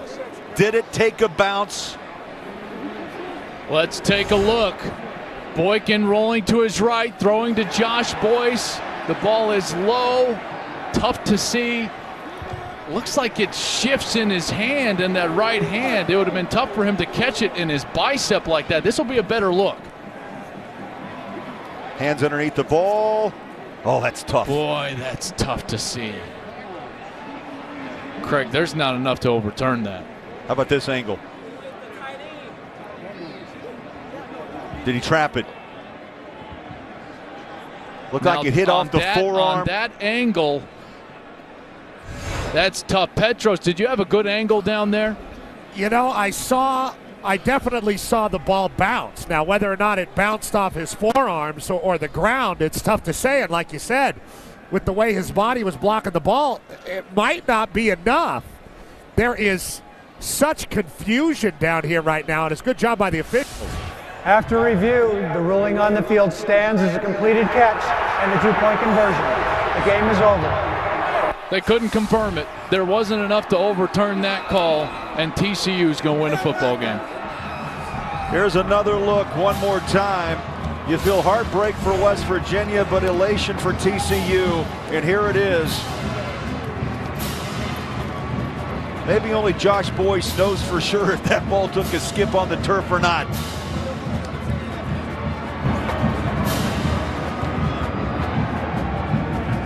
What a wild one. TCU in double overtime, 39-38 over West Virginia. For Joel Klatt, Petros Papadakis, our entire Fox crew. Craig Bolerjack saying so long. Let's take you now to Aaron Andrews at the Fox Studios for the AT&T Fox College Saturday Game Break Show. Craig, thanks so much. Coming up on the AT&T abbreviated postgame show, upset alert in South Bend with number 3 Notre Dame. Can they stay unbeaten? And we'll preview tonight's primetime matchup here on Fox. Number 4 Oregon at number 17 USC.